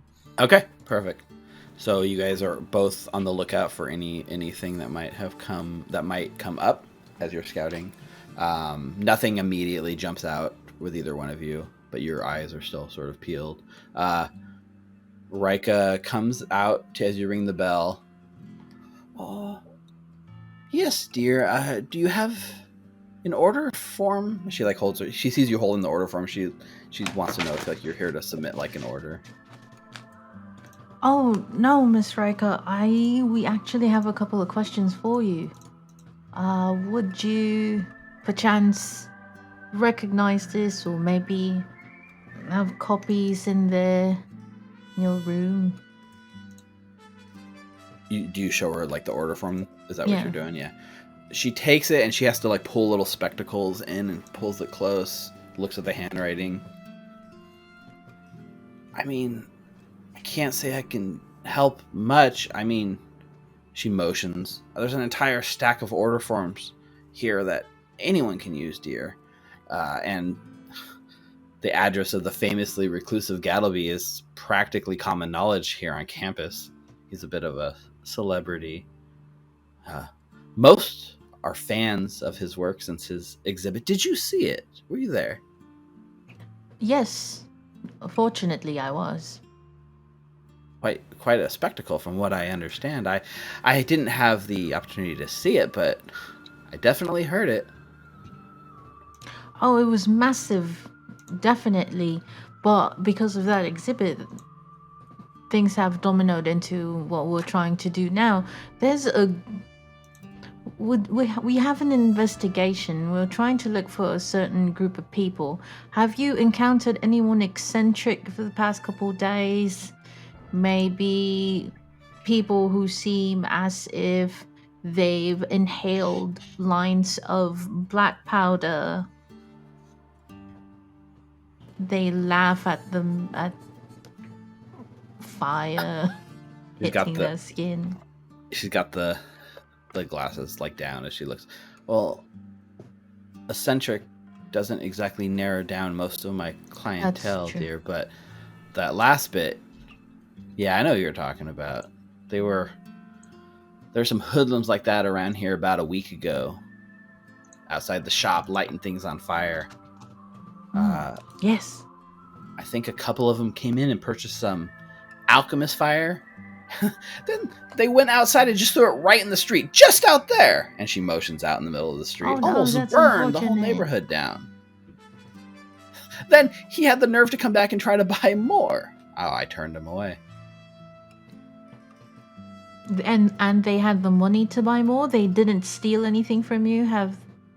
Are you missing anything? Oh, I should hope not. I do inventory every Sunday.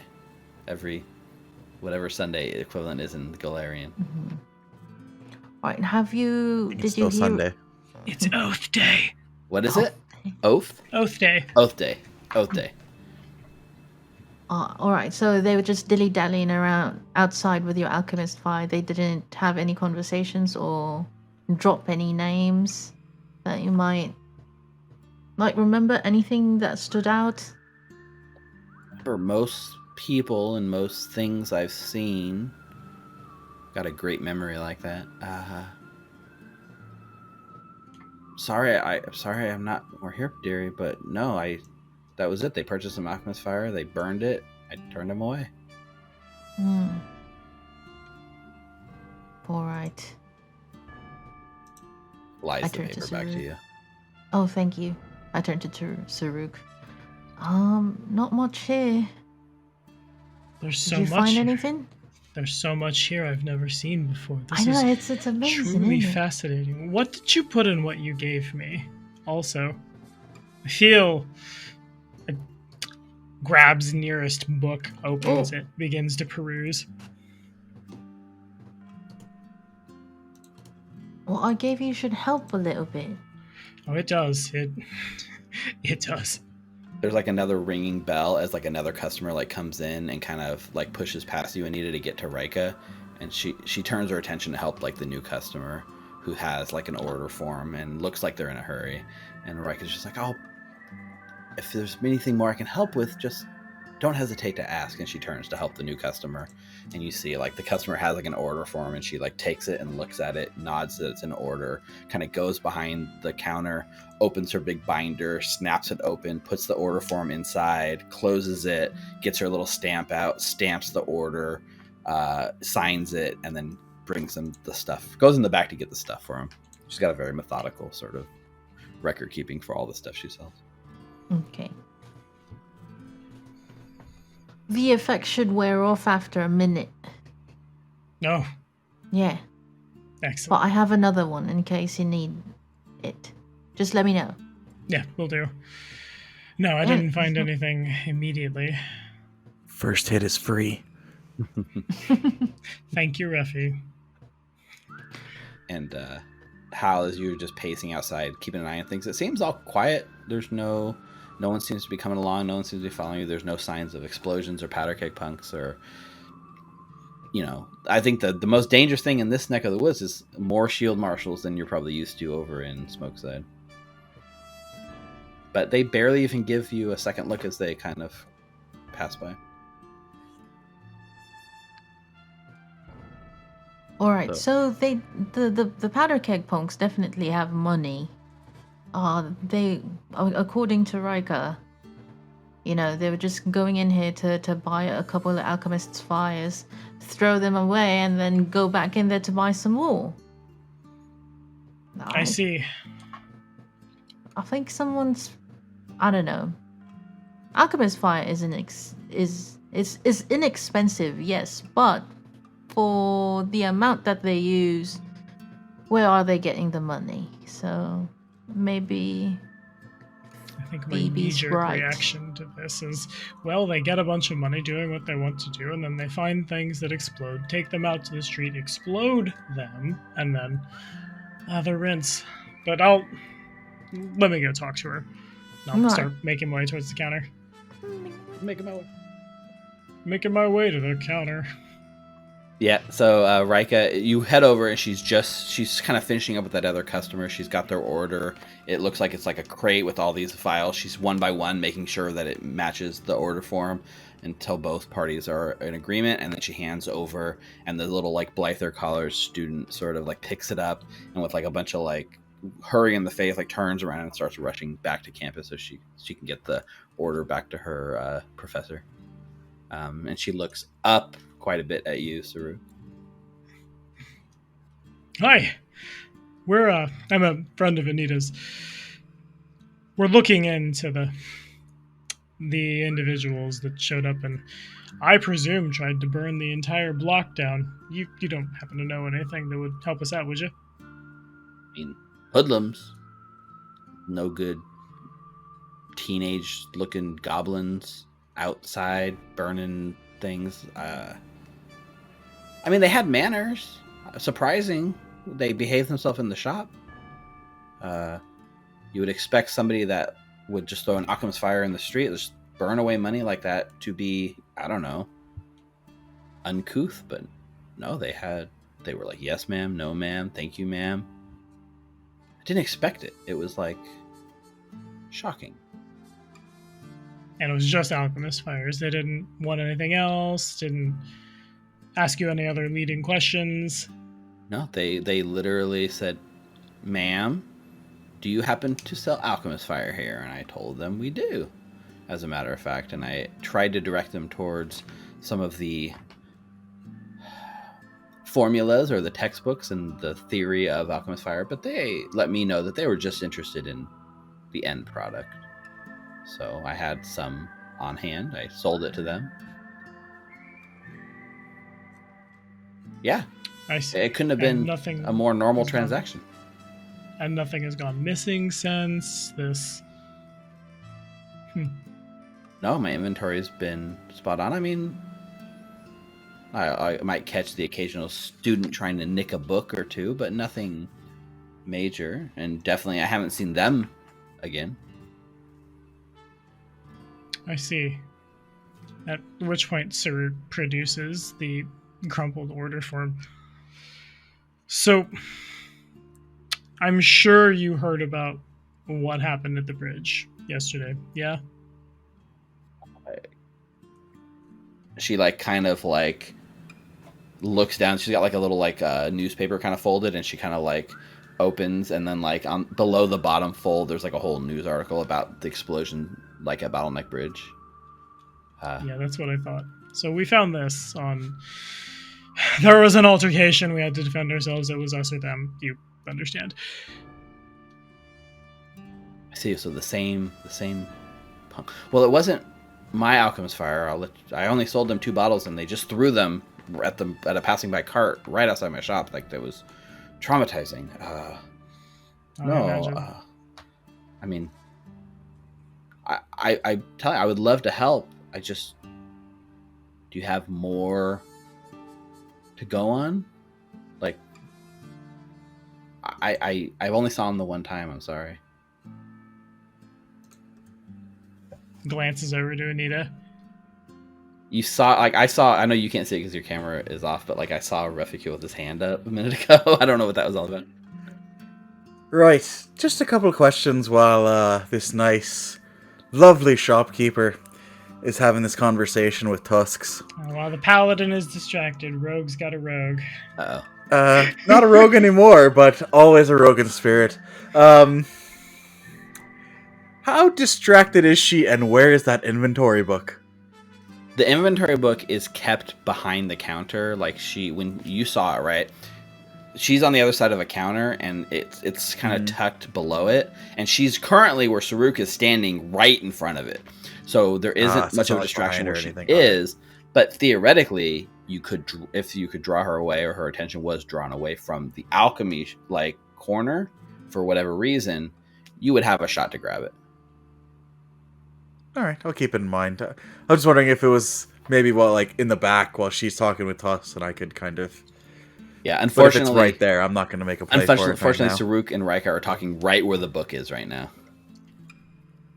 All right, just wanted to know. Yep, got it. Well, I mean, I could tell you that Alchemist Fire is not exactly hard to come by in Alkenstar. You could probably buy it in most corner shops. I don't know why they were here and on my neck of the woods buying it. It seems a bit strange. I mean, flips over the note where Gattlebee's name and address is written. The altercation involved Gattlebee. If I had to guess, I would say they came here to get what is presumably very easy knowledge to pick up in this shop, and then had an excuse to be here, and then went and blew stuff up. I don't know. Thank you. I appreciate it. If you think of anything else, we will be around. As you say this and have this sort of conversation wrapping up, it does look like, based on the sort of clues and information you currently have, there isn't much that Rika can help you with. But make a perception check for Saruk in this moment. Like, you're talking some of the pieces. With you and her, maybe you can unpuzzle a bit of what's going on here. Appreciate you. Do I see what Refi is stealing? Just your heart, Tusks. Just your heart. Yeah. You know it. I think you don't have any clue that Refi's planning, and you also you're able to piece together that there's a missing piece to this puzzle that you don't have yet, and if you feel like if you had that one clue, that you might be able to break, like, she would probably be helpful enough to break it open, but without that clue, with that missing puzzle piece, Rika's not going to be much use to you here. Let's swing by here after we're done at the Longhorn. I think we're missing something. Come on, Anita. All right. Annie, before we leave, Yeah. do you happen to remember that formula that we got at the brewery? Mm-hmm. It's an A. Why? What about it? I'm thinking people are after Gattlebee for a reason, right? Mm-hmm. Maybe ask if there's been anyone ordering those types of ingredients. Oh, right. Oh, Saruk. Hang on a second. Mm-hmm. We come back. And then, so Refi had this idea that maybe we should ask Rika if anyone has been, ordering the ingredients that's in the formula foam that we saw at the brewery. So I say that real quick and then go to Rika and then ask her, has anyone been ordering for these materials from you? And then I'll be referencing the materials from the formula of the unstable pyronite. Oh dear, I mean, I can't just go. That's private information. I use it. She looks at you, and you give her, like, the puppy dog. Can you make a diplomacy check for me, Anita? Okay. I can stick a clickable link in chat if you want. Saruk is in earshot. I'm gonna do the thing that I do. Do the thing that you do. Which I remember where the button to click. That thing. Yep. So clue in the +1 circumstance bonus. Oh, I would like to use... I rolled a 15, but I would like to use a hero point. 15 plus the 1 circumstance Hero bonus is point. 16. It is, yeah, we are hero pointed. We are pretty far through the night. Let's use the hero point. This is a heroic moment for Anita. Hero point? Have you learned how to Talking manipulate... to nerds about nerd shit. 25! 25 is a success. So as you give her the puppy dog eyes, and she's sympathetic to your thing, to your cause, and she wants to help. So she agrees. She can basically let you look through the book, right? So she pulls out the order form book, puts it on the counter for you to have access to. It has basically all the orders that she's done for this month. And you, like, as you look at the binder, there's probably close to like 100 orders here just already this month. So she doesn't want you to take it, but she'll let you peruse it to see if you can find what you're looking for. I'll do my best. Okay. So this is basically just a sort of a time sink here, right? Like how you're looking for basically chemicals that look similar. What is it you're looking? You said something like similar to what the reference that you found in Gattlebee's. Similar to the raw materials that are found in the Pyronite formula. Perfect. Okay. Yeah, because you do have a general understanding of the Pyronite formula, at least an older version of it. Okay. Awesome. Give me a perception check. And then for the rest of you, while Anita is doing this may be like, depending on how well she rolls, this might be the kind of thing where she spends multiple hours perusing the book to find the right thing. This is like a needle in a haystack. What would the rest of you be doing in the meantime? Honestly, I think Saruk is... Oh, natural one. Do you have another hero point? No. She doesn't. Hang on. You're going to have another hero point. I'm sending it to you. I'm metagaming in the Twitch chat. That's where we got the Twitch chat interaction. So we have a hero point about to come your way, Anita. I totally know how to do that on mobile. Completely. 100%. Yeah. Scrolling up. Action words. Goblin Force! Not plot armor for Saruk. Don't do that. But you can do that if you want to. He would appreciate it. Whoa! Oh, look at that. Anita gets a hero point. Amazing. Amazing! Wow. Saruk's gonna roll Wow. the aid. Likewise. Thank you for the support. Nice. Ah, it's an 11. Yep. That's a 12. So Saruk 12. aids. Better than a Anita. 1. 12's better than a 1. With a natural 1, you wouldn't have found it.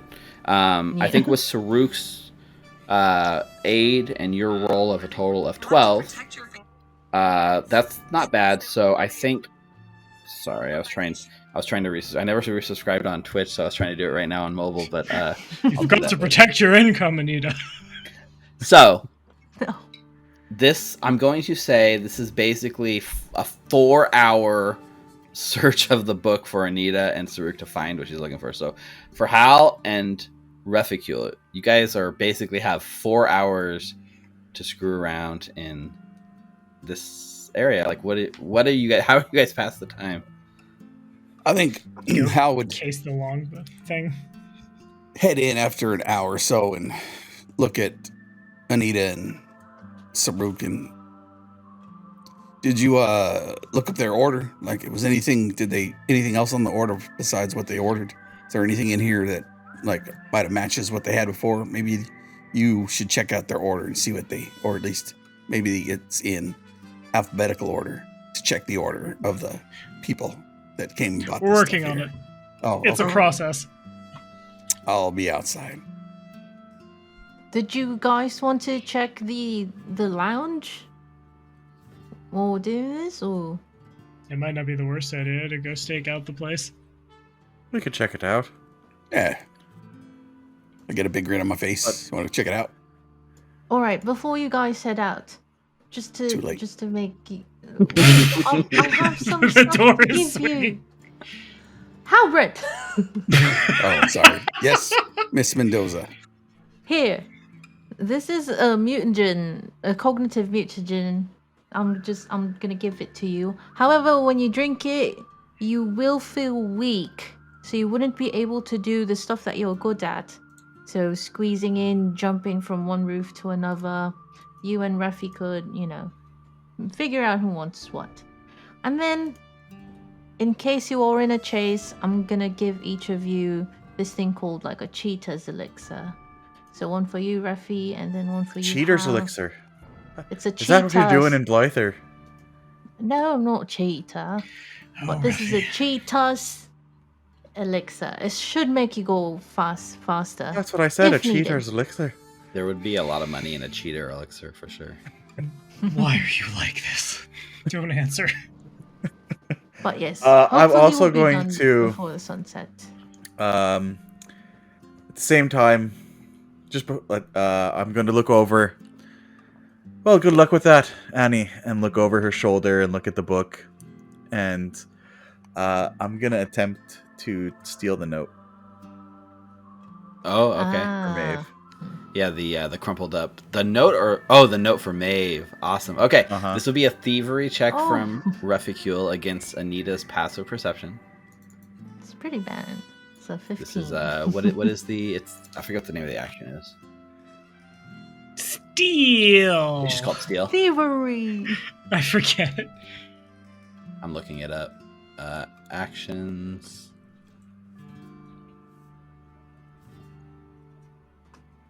Under skills. What's your passive? 15. For Okay. what it's worth, It's good Saruk enough. is standing right there, and his passive is 17. So in this case, for sure, success. You compare it against every. Sorry, so with steal, you try to take a small object from another creature without being noticed. Okay, a temporary thievery check to determine if you steal the object. The DC to steal is usually the perception of the DC wearing the object. That's Anita's. So you successfully have gotten it. Unless it's like secured in a more protective way, you would take a penalty to your thievery check, but she just had it in her pocket. So I think in this case, you succeed. You get the item. Anita doesn't notice, but Saruk does. At the corner of Saruk's eyes, you notice that Refi has slipped the note out of Anita's pocket into his own. So Saruk does notice it. So what does Saruk do anything with that information? Trying to remember what languages I know that Refi speaks. You've heard me speak a few times in Kalesh. Kalesh, yeah. I don't know Kalish. That's where this gun came from. This Hellish just is common in Alkenstar, right? Is it really? Is it? I have no idea. It would make a lot of sense based on. It's one of the languages spoken in Alkenstar. Yeah, It's one of the more. It's spoken by merchants and like a bit higher up, you know. Makes sense. Got it. So then I see it happen. No, I think all of this is for the best. I think maybe sending the boys out to do what they do best might help us get what we need to get done a little more efficiently. You know what I mean, Anita? I wink at Refi. It's Taldane. You're gonna be a hero. Taldane's common. Yeah. Mm-hmm.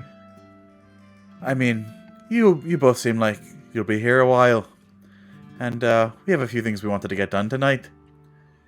You feeling a bit hungry, Hal? And I give a wink back to Saruk.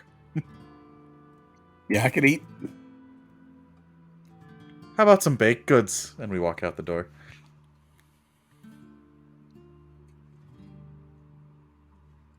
Yep. So you head over to the bakery. I assume the Need-Proof Bakery.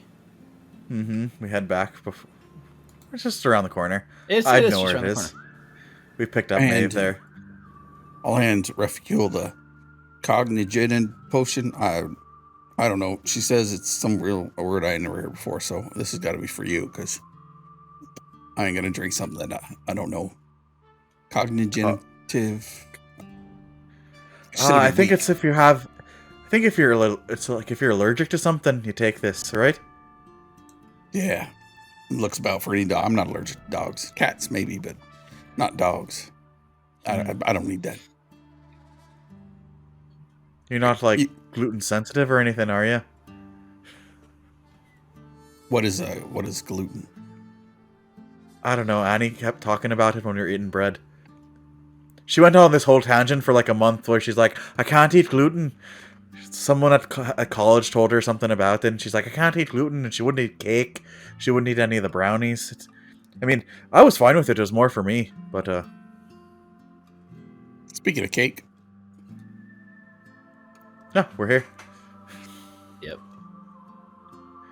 So The smell of fresh baked bread wafts from the store, not dissimilar to Saruk's baking, except for here they seem to have more of it leans towards the sweets, like cupcakes and cookies and donuts and brownies and things like that. And that kind of hits your nose as you kind of come into the Need-Proof Bakery, and the smell only gets more delicious inside. And there's a young man behind the counter who smiles and asks what he can get for you. And there's a nice display case with like all kinds of baked goods. I'll pick probably my usual little, probably like the sweetest thing that they have there is what I usually get. Okay. How do you want one? It's basically like a brownie with whipped cream, chocolate chips, and like covered in chocolate on top of that. Sprinkles, lots of sprinkles. And sprinkles, extra sprinkles. Whatever you the way recommend. like it. I'll take. I mean, whatever you recommend. I'm good with that. I mean, this might be one of my favorite things to eat in Alkenstar. Okay. If you have this, you might not be able to go back to Lizard Tailed. I'm just warning you. You're out of your mind. So I'll get 2 of those. 2. And is Maeve around? Maeve. You missed her. She just left about an hour ago. Maybe Right. 2. Could you Are you a hold friend? on? Friend of a friend. Shoot. Anything? No. Could you put this in her like locker or something? Just a note. Sure. Should I let her know who it's for? Will she know? She'll know. And it's just for her eyes, right? Of course. Make an intimidation check. Because Maeve will tell me, and you don't want to cross Maeve. Yeah. Make an intimidation check. As you see them take the note. That's pretty. That's a damn 26. Yeah, the look that you give and the body language that you see, like you've instilled like the fear into them. Your words, they do know what Maeve is like. And I'm not trying to make them scared of me. I know that they're going to be scared of Maeve. Exactly. They're seeing Maeve's personality. They're like, oh, right. Takes the note. Pauses for a second. Like, do you know where she's going? She's not being very open about why she quit. I'm sorry. Yeah, she put in her notice. She's only got like 3 more shifts and she's out of here. I've been haven't been on this side of town recently, so haven't really spoken with her in a bit, so couldn't tell you, friend. Sorry. He goes over and you see it kind of like slips through the little slot into her like little personal locker cubby. Like, I mean, you know, she's. I was gonna say she's nice, but you obviously know her. I was gonna say more like imposing. A lot. She's a lot. It's all right. Yeah. I was just curious. I mean, all right. If you don't know, that's fine. I mean, comes a time we all try to move on to new and better things, right? I mean, I have aspirations of maybe one day attending Blithier. And like longingly stares out the front window at the like imposing college in the distance. But You've got aspirations. Oh, friend, I'm sorry. I think I've got a potion that might help with that. Is it a cheater's elixir? They say like breathe in some steam water or something. It might help with that aspiration. Like the essential oils type deal. Nice. That's what I've heard, at least. He does ring you up for the 2 like sweets if that's all you want. They're a silver each. I'll give him 3 silver. Okay. Thanks for all the help, friend. He drops the extra silver into the little tip jar that's there. Just like, and I'll let Maeve know that you were asking about her.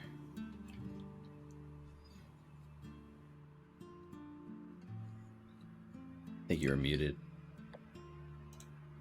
Or your cable came out. Just make sure she gets the note. Will do. And then there's already like a sort of a small line forming behind you, so he moves to help the next person. And I greedily and happily eye my little brownie cake. You're in for a treat, Hal. And I just start scarfing it down. What like does Hal before do? we no manners, no just like like chocolate on my face. Like, super sweet. All right, let's. Like too sweet, like a We children's really dessert. came fucking full circle with that Reffy gets a donut arc this session. Right? Let's head to the lounge Yeah. and just keep our eyes open. Yeah, so there's sort of like the picture-in-picture where like Anita and Saruk are like cross-referencing every single order form, going back for like the whole month, looking. Nothing seems to be lining up. You're getting like sort of frustrated.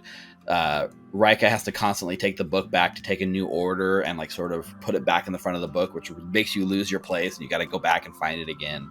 I think you're getting a little frustrated at your lack of success, but you keep at it.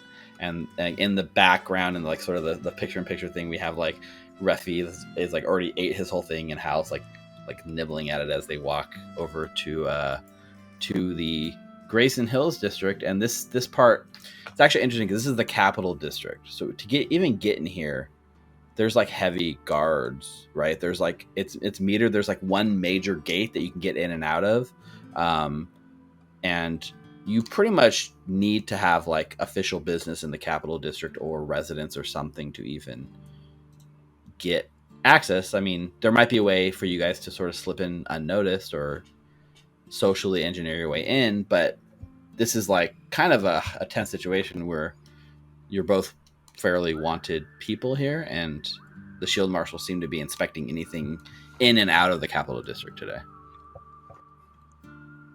And also, just to point out, like looming just to the side of here, the giant Alkenstar castle where the Duchess lives, where the entire central government here. There is like a full-blown castle with the protection walls right here on the banks of the Estradi, kind of looming even higher than Blithir over the top of you.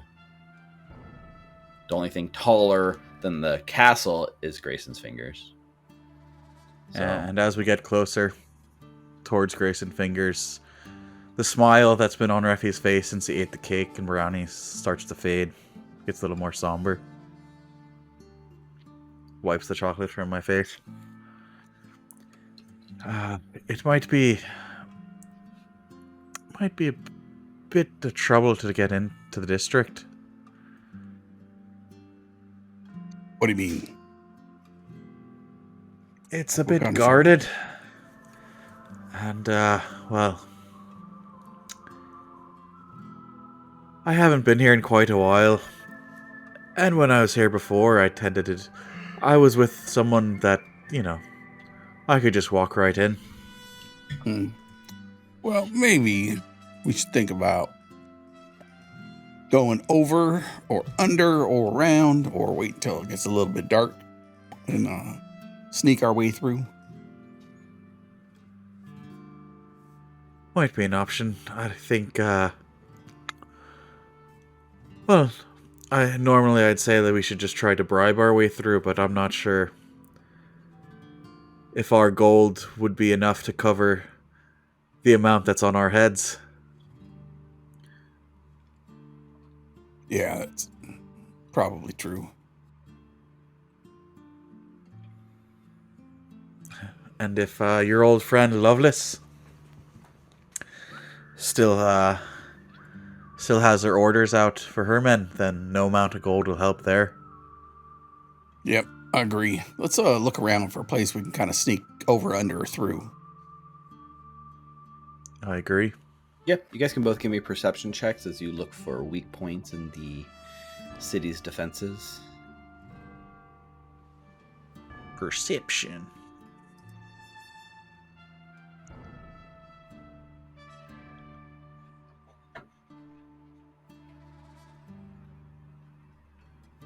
That's a 17 for Reficule. 17 for Reficule. Oh, almost a natural 20 16 for for Hal. Hal. 16 for Hal. So each of you come to a different conclusion here. Hal, your first thought is to subvert, to find a way around, over, under, like you said. You're pretty sure that if you wanted to, the security here would probably be tighter than the security from outside the city getting in, especially on the eastern side of the city. So your inclination is to find a way to double back outside the walls, into the manoways, into the farmlands outside, and kind of double back around, you feel like that would probably be the path of least resistance, and that would be your preferred approach. But Reficule, as you're looking at this, sizing up the guards themselves, you notice that there is a single like guard posted at one of the entrances, and as you watch him, you could tell that his eyes are sort of glazed over. He looks almost hungover. He looks like his head is not fully in his job, and you can tell he's basically waving people through without so much as giving him like a half glance. Like, this guy is a bit inebriated and a bit bad at his job, and you're pretty sure if you guys just kind of aimed towards him, you'd be able to get through without issue. I like your plan, Hal, but I feel like even with how big that inventory book is, Tusks and Annie will probably be done by the time we even get back from the Manoways. Might be a bit too far to double back. All right, but you owe me some tails.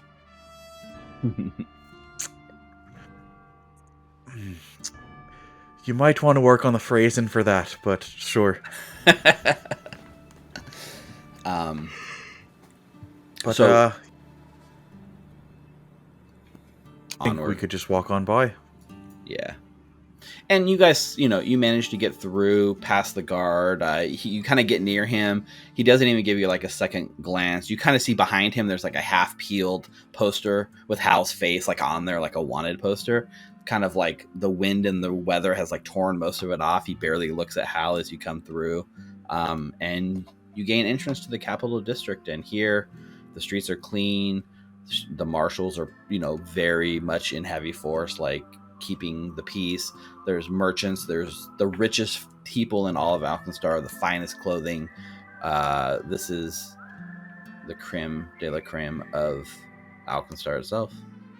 And not too far from Grayson's Fingers is where Reficule, the Longhorn Lounge is. And you guys are able to find your way over there and post up across the street. There's like a nice park. You don't see much of this in Alkenstar, but there's an actual park with green grass right out front that a lot of families are having like picnics and stuff in. And you can post up in the park with your eye on the lounge if you'd like. Yeah, on the way there, Refi just pauses and stares at one of the fingers for a bit.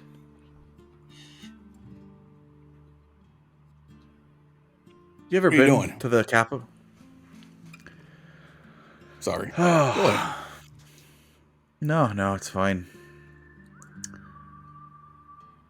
Just a bit of reminiscing, I guess. You ever been to the capital district before, Hal? I assume you would with your friends. Yeah, I used to go on walk-alongs with Lyrian. I mean, we would go here, we go there. And he points over to the castle. We went in there one time before, but it was just because somebody's making a ruckus out here. They themselves were from the smoke side and hooting and hollering and too close to the castle. They made us shoo them away, but I've been around. Certainly a lot different than what I'm used to. And he glances back over towards the smoke side, just across the river, and it's a whole different experience. It's Lyrian. Is that the friend that died in the warehouse with you? No, Lyrian was my old roommate. Ah. Where's he now? I'm sure he's lying around somewhere.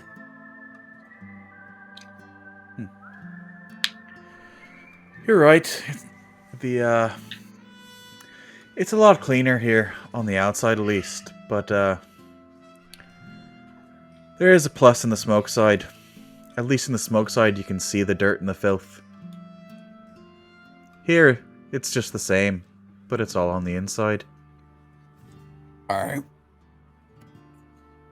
You think we're going to find any dirt and filth coming in or out of that building over there?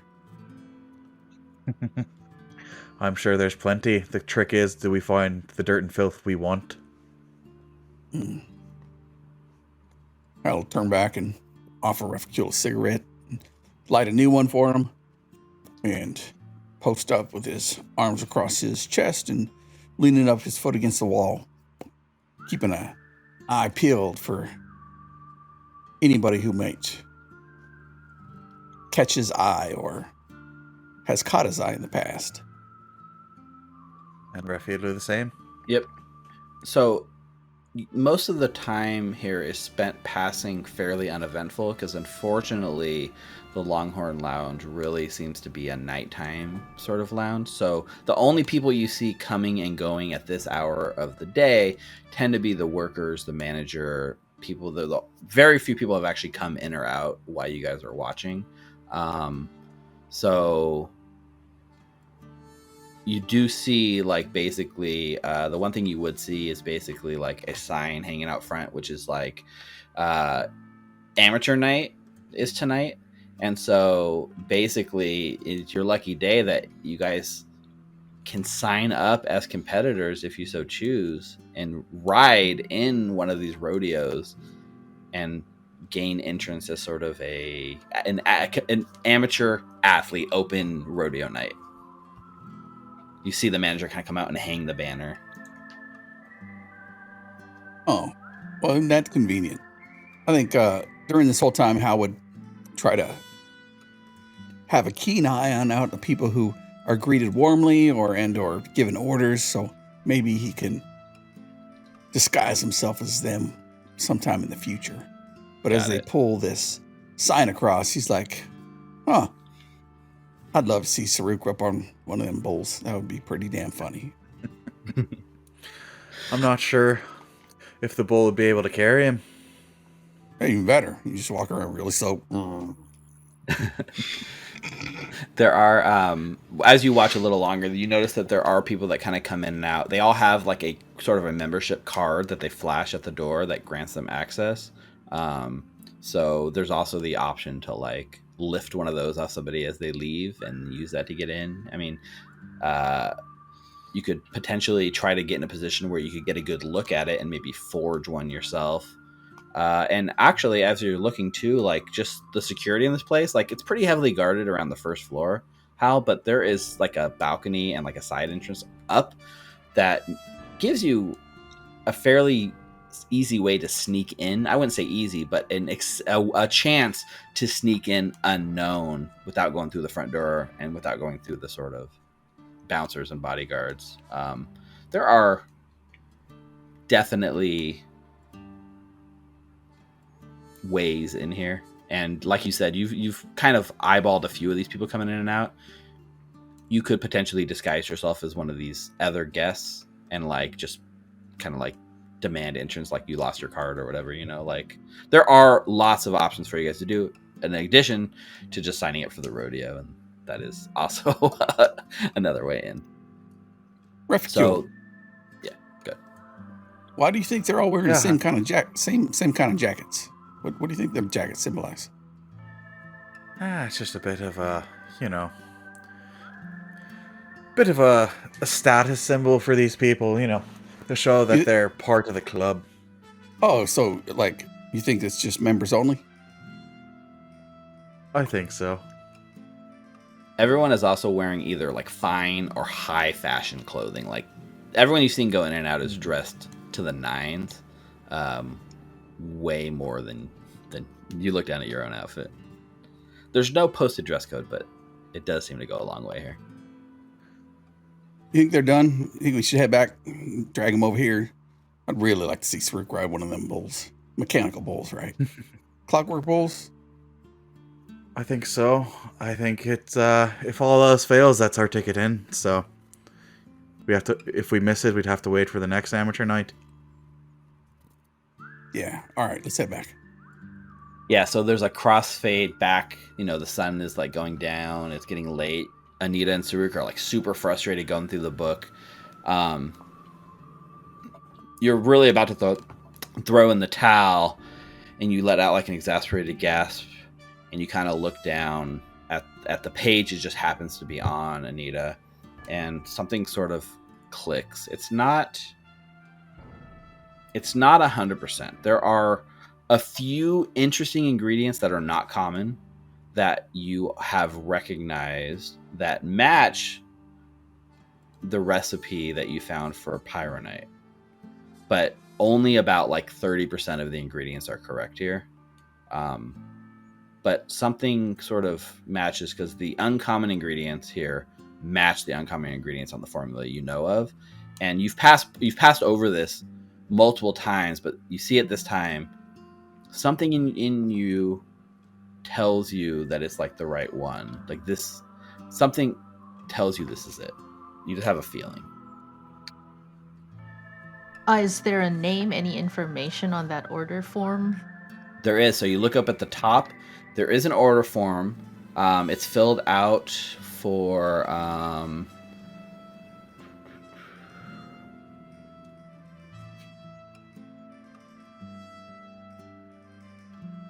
Yes. Okay. So the name written at the top, it's actually written in very similar childish scrawlings to Gattlebee's name that you have on this form, and the name is Shoma Lyserius.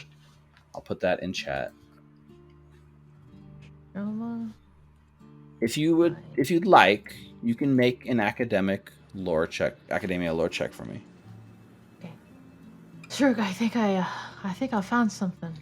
Oh, my chakra, finally. I know. The order form is dated approximately a week ago, which also lines up with the time that Reich had talked about the Powderkeg Punks kind of being in the neighborhood and picking up the Alchemist Fire. The timelines match up. It'd be a 16, and then I assume you also have the clue in from Saruk. I just assume it's always there. Yeah, so that'd for be, sure. Yep, so it'd be a 17. Let's see. Level based DC. So with this check, you've heard the name. You don't know much about this person, but you heard the name Shoma Lyserius almost as like a wonder child. Somebody who years ago went to Blithier College, was younger than almost every other student there, really shone, and then got expelled. Not dissimilar to you. But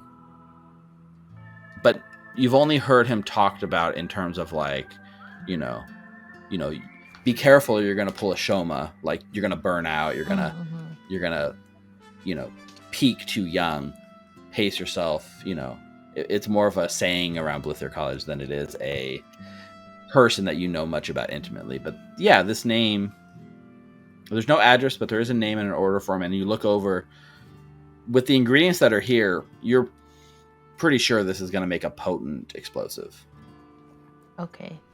And then, like, I bring it up to Rika, see if, like, she'd have, if she'd know anything, because she knows the people from Blither too, right? And if he's she does, yeah. Blither, yeah. Yeah, so you ask her. Rika, yeah. You can ask her about Shoma, yeah. And she when she sees it and she puts her spectacles and she's like, "Oh, Shoma. Yeah, I mean, he was in here about a week ago buying typical explosive stuff. I mean, some of this stuff's a little unique. Change of pace for him, though. Usually he's making, what's he call it? Lazarium, I think is what he calls it. It's like, he has this grand invention. It's like an alchemist fire that burns green or something.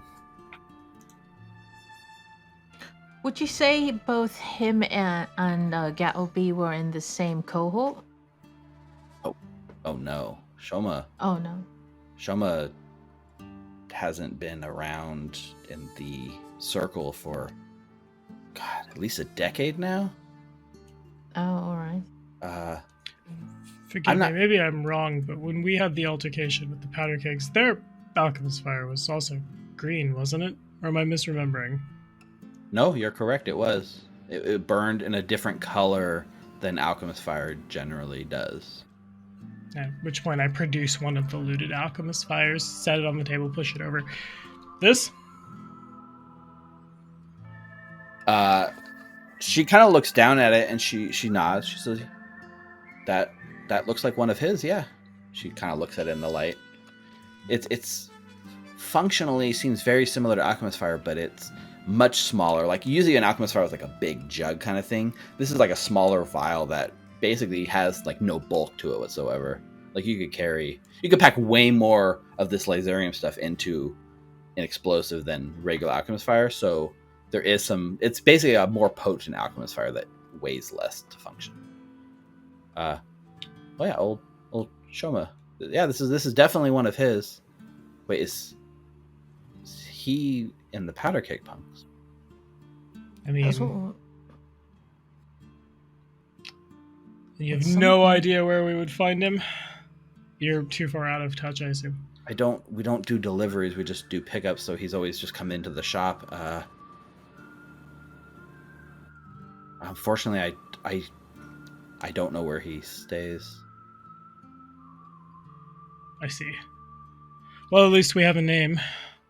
Satisfied, Anita? Very, actually. I'm gonna try and see if maybe Gattlebee knows something about him too. Yeah, that's a good idea. Yeah. You want to run by that bakery and grab lattes before we see if the boys have burned all of Skyside down? I check the hole that's in my shirt and then just take a deep breath and, like, I reach over my pocket to grab my note. I'm like, Oh, yeah, I'm sorry. I should have said something. you took it? No. I saw Refi doing it. Bless his poor heart. He has a skill set, and just trust me. He's got it. He's got your best interest at heart. He cares about you. All right. Yes, you should try this cupcake. You know, Refi loves that fucking thing. It's this chocolate cupcake that has whipped cream on top, like a cookie and a bunch of sprinkles with chocolate syrup.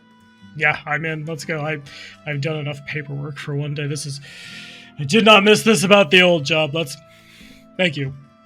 And as you guys sort Thank of you, like Rika. the door Rika was the dings name. behind you as the bell goes, and as you leave the shop, we fade to black, and that is the end of tonight's episode of Punks in a Powder Keg. At least, got some clues, unraveled some clues, got some names. You know, Shoma. you found some. You didn't ran into a dead end. You guys found some creative ways around it. That was pretty interesting.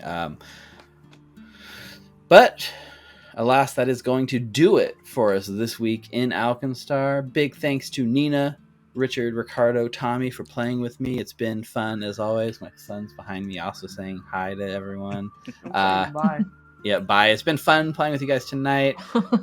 Just a minute, I want to take a moment and give a huge shout out to those who make this the most possible. Our patrons who support us on Our Patreon. patrons. Yes, you guys are Patrons. awesome. Thank you to David Sims, Jason Irvin, Mikkel Waltz, Mark Paquette, Sandra Wagner, Derek Southworth. You guys are awesome. You guys are amazing. Even Mark Paquette upped his pledge. He's to a higher tier this week. So shout outs to Mark, who's also running Nice. Alkenstar and liking the Very content Mark. we're putting out. Later this week, we're going to be releasing another map pack the map pack for August. I don't think we did one in August yet. Rick has put together an awesome map pack that includes some Alkenstar battle scenes. Right, Rick? That is correct. And in that pack, there's a time-lapse video that you made that we're going to release too. That's really cool to show it off, I think. Pretty soon. It's ready to go on the YouTubes. It should On the YouTube. Of course. So look on the YouTubes, kids. Head on over to patreon.com. first. Yep, to patreon.com/recallknowledge. You can get some behind-the-scenes looks. You can hit the videos before they hit YouTube. You get a direct access to us in our Discord, including access to like some of the fun AI bots that we've been playing with this week. Oh, God. But honestly, your support goes a long way to funding what we do and making this viable and making us be able to do more awesome stuff. So thank you. And if you enjoyed this content, please consider subscribing. Big thanks to Molten Hosting. We didn't do an ad for you on the top of the show, but you guys are still awesome. Still hot. So hot. Exactly. Use the referral code RECALLKNOWLEDGE One One word. And you get your first month for free. Big shout outs to Paizo for the Lost Omens travel guide preview. Thank you. You guys can go on the Lost Omens travel guide and check it out. All right. Any other shout outs you guys want to give? Any other projects you want to plug? This Friday, Shout out. Bastion. Okay. Sorry. Bastion on That's all I'm Friday. gonna That's say. an awesome one. I wanted to shout out all of these wasps sitting in a keg that hung out that whole time while I was comparing notes and didn't give anyone anaphylactic shock. That's true. Good job, wasps. Good job, Wasp. It's okay. We've got a cognitive potion to deal with it. Oh, God. That whole time I was like, is this a Benadryl? No. So we'll be Oh, back. you've got the thing to fix anaphylactic shock, and there you go. You can corner the market. You can Mhm. move over to Skyside. It's all great. I won't like you when you do that, but I I can mean, migrate out of this city now. There it is. We're going to be back next Wednesday on August 24th for episode 14. This was lucky episode 13, so episode 14. So come back next week, and we'll see you on the flip See you side. Friday. And we'll see you Friday. But until next time in Alkenstar, make sure that you stay safe, stay healthy, and we'll see you next time. Goodbye, everyone. Goodbye. I'm trying to think of it. Ooh, Rodeo. I'm it's gonna like do a the chill rodeo. one and like, Oh my goodness. it's